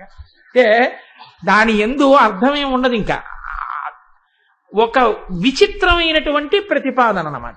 కాబట్టి ఆయన కూడా అలా చెప్పాడు, నాకే లంచాలు ఇస్తారన్నాడు. సరే అదేదో అడిగోవాల, అలా విడిచిపెట్టండి. నాదు రూపంబు మనంబున చిక్కిన తరుణి తక్కరు నేల సరకు సేయు, నాదు లావణ్యంబునకు నిత్యమిచ్చిన ఎలనాగ పైబడకేల నిలుచు, నా విలాసంబులు భావింపబడచిన ఇంటి పుష్పాస్తృచే ఎట్లు బ్రతుకు, నా వివేకమునకు ఆనందింపగడిన అంగన ఎట్లు విరహగ్ని గ్రకకుండు, మెరయా నా ఆడు మాటలు తెరపిండు ఉల్లములకు ఇంపారెడు ఉరులు కావే, ఇట్లు నీ ఒక్కతివి నన్ను నేలుకొంటివి కానా మాటలింకేటికి కమలవదన. ఇవి కొట్టడం అంటే పులిని కర్ర పెట్టి. ఆయన అన్నాడు, వనిత నేను నాదు రూపంబు మనంబున చిక్కిన తరుణి తక్కరు నేల సరుకు చేయు. నన్నొక్కసారి చూసిన ఆడది ఇంకొక పురుషుడితో ఎలా జీవిస్తుంది? నా లావణ్యాన్ని ఒక్కసారి చూసిందో నా మీద పడకుండా ఎలా ఉంటుంది? నా విలాసం కాని ఒకసారి చూస్తే మన్మథ బాణాలు పడకుండా ఎలా ఉంటుంది? నా వివేకం చూసిందనుకో విరహాగ్నిలో పడి కాలకుండా ఏ ఆడది మాత్రం ఉంటుంది? నా మాటలు వింటే అవి వాళ్ళ పాలిట ఉరులు, వాళ్ళని తీసుకొచ్చి నా ముందు నిలబడతాయి. అంత మంచి మాట నైపుణ్యం ఉన్నవాణ్ణి నేనే వెంటపడి తిరగవలసి వచ్చింది ఒక్క నీ విషయంలోనే అన్నాడు. ఇన్ని అన్న తరువాత భీమసేనుడు విన్నాడు. అప్పుడు దక్షిణామూర్తిలా కూర్చొని ఉండకూడదుగా, ఈయన జవాబు చెప్పాలి. ఈయన జవాబు చెప్పాలంటే పురుషకంఠం. అంటే భీముడి నైపుణ్యం చూడండి. అంత అక్కస కడుపులో దాల్చుకుని ద్రౌపదీదేవి యొక్క కంఠాన్ని అనుకరించాడు. పూర్వం ఆర్కెస్ట్రాల్లో సుశీల గారి పాటలు మొగాళ్ళు పాడుతుండేవారు. అదొక చమత్కారం. అలా కొందరికి పురుషులకి స్త్రీ కంఠం ఉంటుంది. పూర్వం కొంతమంది పురుషులు స్త్రీ పాత్ర వేసి అత్యద్భుతంగా నర్తన చేసేవారు, వేదాంతం వారి కుటుంబాల్లో కొంతమంది. అలా ఈ భీముడు ద్రౌపదీదేవి యొక్క కంఠాన్ని అనుకరించి మాట్లాడుతున్నాడు. ద్రౌపదీదేవియే మాట్లాడుతోంది అనుకున్నాడు కీచకుడు.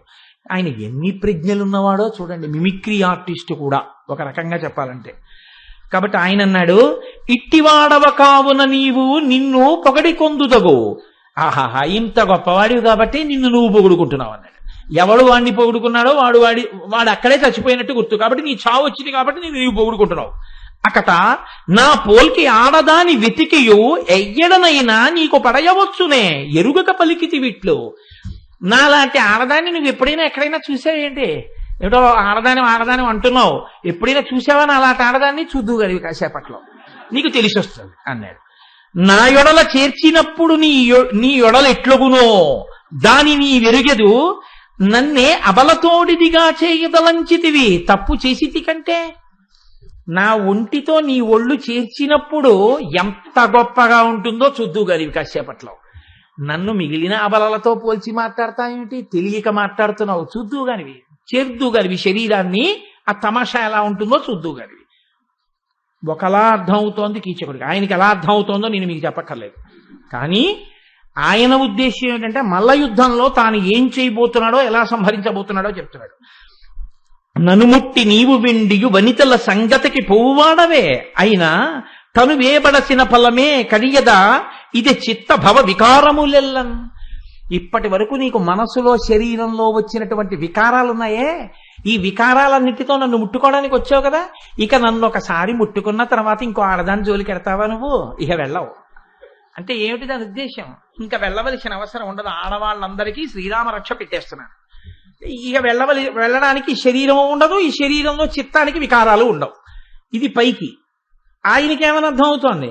ఇక నాలాంటి కాంత దొరికిన తర్వాత ఇతర కాంతల మీద నీకు మోజు ఎందుకుంటుంది అని ఆయన అనుకుంటున్నాడు. అని ఒక్కసారి పైకి లేచాడు. పైకి లేచి తను కప్పుకున్నటువంటి ఆ వస్త్రాన్ని తీసి అవతల పారేసి తలపట్టి కీచకుడిని వంచి కిందకి తొక్కి పట్టాడు.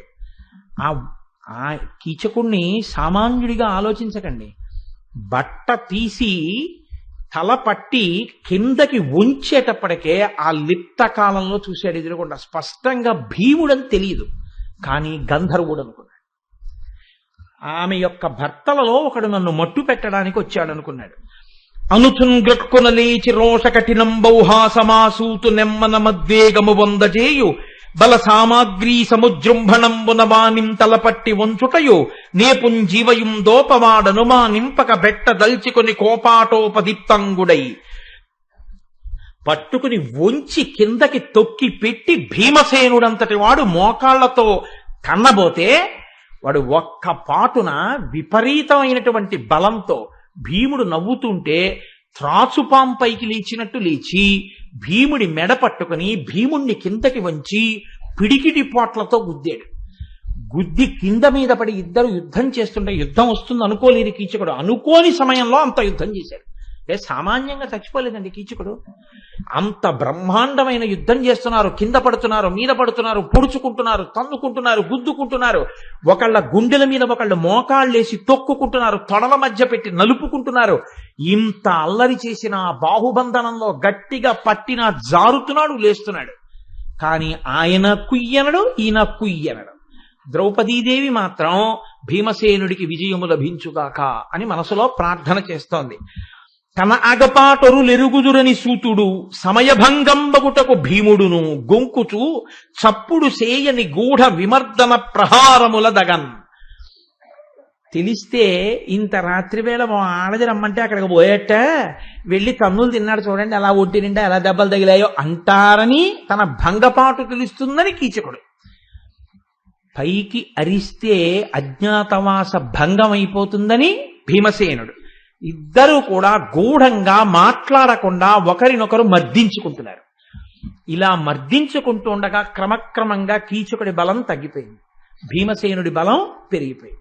పెరిగిపోయిన తరువాత ఒక పెద్ద పూలతో పళ్లతో ఉన్నటువంటి చెట్టుని ఒక మదగజం వెడుతూ వెడుతూ తన తొండంతో పట్టి చుట్టి పీకి విసిరి పారేసినట్టు ఆ కింద పడినటువంటి కీచకుడిని మొత్తం తాను ఆక్రమించి జారి పైకి లేవడానికి ప్రయత్నిస్తున్నటువంటి కీచకుడి ఆయువు పట్టు మీద ఒక పెద్ద పిడుగులాంటి పోటుతో ఒక్క గుద్దు గుద్దాడు భీముడు. ఆ దెబ్బ ఆయువు పట్టు మీద తగిలేటప్పటికీ కనుగుడ్లు తిరుగుడు పడి నోట నెత్తురు కారుతుండగా కీచకుడు ప్రాణాలు విడిచిపెట్టేశాడు. కీచకుడి ప్రాణం విడిచిపెట్టినప్పుడు కీచకుడికి భీముడు చంపాడని తెలియదు. నీవు భీముడవు అని కాని ఆమె ద్రౌపది అని కాని కీచకుడు అనలేదు, గంధర్వుడని అనుకున్నాడు తప్ప ఆయనకు అసలు తెలియదు భీముడని. ఆమె ద్రౌపది అన్న విషయం కీచకుడికి తెలియదు. కానీ ఎంత కోపం ఉండిపోయిందంటే భీముడికి చంపి ఆ కాళ్ళు రెండు పైకెత్తి ఆ కడుపు లోకి తోసేశాడు. వెనక్కొచ్చి చేతులు రెండు పైకెత్తి ఈ చేతుల్ని ఇలా గుండెల్లోకి తోసేశాడు. కాళ్ళు చేతులు కడుపులోకి వెళ్ళిపోయిన తర్వాత ఇంకా తలని మర్దించి లోపలికి తోసేశాడు. ఇప్పుడు అది కలిపి ఒక ముద్ద అయిపోయింది. ఇప్పుడు దాన్ని మర్దించి తిప్పి మాంసపు ముద్ద కింద గుండ్రటి ముద్ద చేశాడు. ముద్ద చేసి అక్కడ పెట్టి లేచి నిలబడ్డాడంటే ఒళ్ళంతా ఎంత నెత్తురు మాంసం అంటుకున్నాయో చూడండి. ఇప్పుడు ఆ మాంసపు ముద్ద వంక చూశాడు. పక్కకెళ్ళి ఒక అగ్నిహోత్రాన్ని వెలిగించి ఒక కాగడా పట్టుకుని వచ్చాడు. ఆ నెత్తుటి చేతితో ద్రౌపదిని పట్టుకున్నాడు. నిన్ను బాధ పెట్టినటువంటి వాడు చూడు ఎలా పడుకున్నాడో అని ఇలా చూపించాడు. చూపిస్తే పల్లవ ప్రసూన ఫలభరితంబగు మాను కూల ద్రోచు మత్త గజము పూల వివిధ రత్నభూషణ భూషితుండైన సూతు కూల్చె అనిలసుతుడు వికృతపు చావునంప మది వేడుక పుట్టిన కిట్టి పట్టి మస్తకమును బీన దీర్ఘ భుజశాఖలు పాదయుగంబు మేనులోనికి చొర నుగ్గుగా తురిమి నించిన క్రంతల తిత్తి అయిన కీచకు ధరణీస్థలం జనిపి చక్కని ముద్దగా చేసి తుష్టుడై అప్పుడు సంతోషించి ద్రౌపదీదేవిని తీసుకొచ్చి ఆ కాగడా వెలుతురులో చూపించాడు. నిన్ను పడదోసినవాడు, అనకూడని మాటలన్నవాడు ఎలా ఉన్నాడో చూశావా అన్నాడు. కీచకుడని గుర్తుపట్టడం కూడా ఎవరికి సాధ్యం కాదు. ఒక పెద్ద మాంసపు ముద్ద చేసి అక్కడ పెట్టాడు. ఆవిడ చూసింది. ద్రౌపదీదేవికి కడుపులో ఎంత బాధ ఉందో అర్థమవుతుంది మీకు. చూచుచు చేరి వ్రేల్మిడుచుతున్ తలయూచి విలక్షణ చిత్తయై ఆ చపలాక్షి ముక్కుపై అంగుళమంగదించి దీనికై కీచక ఇంత చేసితివి సుఖిత్వము పొందుదుగాక ఇంక అట్లేచిన నిట్లు కాకుడుగునే అనుచున్ పెరగందుచుండగన్. ఆవిడేమి అబ్బాబోయ్ అదేమిటి అలా ఉంది అనలేదు. ఆవిడ కాగడా వెలుతురులో శవాన్ని చూసింది. చూచుచు చేరి వ్రేల్మిడుచు చూడగానే ఆ మాంసపు ముద్దని సంతోషంతోట ఒక్కసారి ఇలా వేళ్ళు ఇలా విరిచి, అంటే ఎంత అక్కసుందో చూడండి, వేళ్లు విరిచి తలయూచి ఇలా తలూపి విలక్షణ చిత్తయ్యి కనుబొమలు ఎగరేసి ఇలా చూసి ఆ చపలాక్షి ముక్కుపై అంగుళము కదిగించి అన్నన్నా దీనికోసం గదింత చేశావు, అనుభవించు, సుఖత్వాన్ని పొంది. ఎంత కడుపు మండి ఉందో చూడండి. ఒక ఆడది సాధారణంగా ఆ సన్నివేశం అంత కటిక చీకట్లో చూస్తే అంత నెత్తుటితో భర్త అంత మాంసపు ముద్దగా కీచకుణ్ణి చూస్తే బా అంటుంది. అలా అనలేదు ఆవిడ. అనకుండా బాగా సుఖిత్వం అనుభవించావా, దీనికోసంగా ఇంత చేశావు, ఇప్పుడు అనుభవించావు అంటే భీముడు అన్నాడు, చింతాశల్యము వాసనే భుజబలోత్సేకంబు నీకెక్కెనే శాంతిం పొందెన రోషపావకుడు దుశ్చారిత్రునించూచితే సంతోషించితే ఇట్లు కాక బ్రతుకన్ శక్యంబే దుర్వృత్తి నీచంతం చేరిన ఎట్టి వీరులకు నా చేతంబయోజానన. నీ జోలికొచ్చినటువంటి వాళ్ళు ఇలా కాకుండా ఇంకోలా బతకడం వీలవుతుందా? నీకు కలిగిన చింత పోయిందా? నా భుజబలం ఏమిటో తెలిసొచ్చిందా? శాంతి పొందిందా? నీ యొక్క రోషం అంతాను చూశావా? దుష్ట చరిత్రుణ్ణి ఎలా అయిపోయాడో సంతోషించావా? నీ జోలికొచ్చిన వాడు ఇలా కాకుండా ఇంకోలా ఉండడం సాధ్యమా అని అడిగాడు. ఆవిడ ఎంతో సంతోషపడిపోయి భీముడితో అంది, కొలువు లోపల నిన్న కోపమట్లెత్తిన తలకక నిలిచిన ధైర్య మహిమ నీడిందు చనుదించి నిర్వికారత ప్రజ కన్నుల కప్పిన గౌరవంబు మనవారిలోన ఒక్కనినైన బిల్వకు ఉత్సాహంబు చేసిన సాహసంబు లోక దుర్జయుడుగు నీ కీచకుని వ్రేల్మిడి రూపు మాపిన కడిమి సొంపు సూడ తలపోయ మెచ్చ సంస్థుతియునర్పణ తలంబే నీ ఉత్తమ నాయకత్వ మెరిగి నిన్ను కొనియాడ నేనెంతదాన మహిత విస్మయానంద నిర్మగ్ననైతి అంది. మహానుభావ, కొలువు లోపల నిన్న కోపమట్లెత్తిన తలపక నిలచిన ధైర్య మహిమ, నన్ను కీచకుడు తరువుకొస్తున్నప్పుడు అంత కోపం వచ్చి కూడా నిగ్రహించుకుని ధర్మరాజు గారి కనుసైకి కూర్చున్నటువంటి నీ ధైర్యం, ఇంత నిర్వికారంగా నడిచొచ్చి ఎవ్వరికి అనుమానం తోచకుండా ఇక్కడికొచ్చి ఇంతసేపు మల్లయుద్ధం చేస్తున్నా ఒక్కసారి కూడా చిన్న కేక వేయకుండా నిశ్శబ్దంగా మల్లయుద్ధం చేసి కీచకుణ్ణి మట్టుపెట్టిన నీ సమయోచిత ప్రజ్ఞ, ఇంత పెద్ద కార్యం మీద వెడుతున్నానని సాయానికి మనవాళ్లలో ఒక్కరిని కూడా పిలవకుండా వచ్చినటువంటి నీ ఉత్సాహ బలిమి, లోకదుర్జయుడైనటువంటి ఈ కీచకుణ్ణి ఇలా యుద్ధం చేసి మట్టు పెట్టగలిగినటువంటి నీ ప్రజ్ఞ, ఇవన్నీ చూడడానికి, తలపోయడానికి, మెచ్చుకోవడానికి, స్తోత్రం చెయ్యడానికి నాకున్న శక్తి సరిపోతుందా? చాలదు. కాబట్టి నిజంగా ఇవాళ నీ బలపరాక్రమాలు, నీ యుద్ధ నైపుణ్యం దగ్గరుండి చూసి నీ బుద్ధి బలానికి ఆశ్చర్యపోయి పరమ సంతోషంతో ఉన్నానయ్యా భీమసేన అంది ఆ తల్లి. ద్రౌపదీదేవి అంత సంతోషంతో ఉన్నటువంటి ఘట్టం దగ్గర పూర్తి చేస్తాను. ఎందుకంటే ఇక్కడే ఒక పెద్ద మలుపు తిరుగుతుంది విరాటపర్వం.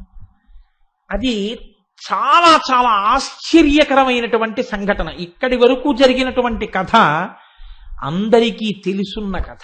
ఎందుకంటే ద్రౌపదీ భీమసేనులు వెడుతున్నారని తెలుసున్న కథ. ఎవ్వరికీ తెలియని కథ. తిక్కన గారికి భారతంలో భీముడికి ద్రౌపదికి కూడా అందని మలుపు.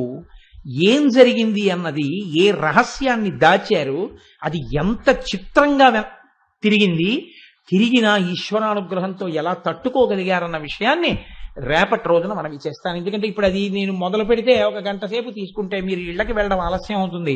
అందుకని ఇవాళ ద్రౌపదీదేవి సంతోషంగా ఉంది అన్న ఘట్టం దగ్గర ఆప్ చేసి రేపటి రోజున మిగిలిన ఆ రహస్యానికి సంబంధించిన విషయాన్ని ఆవిష్కరించే ప్రయత్నం చేస్తాను.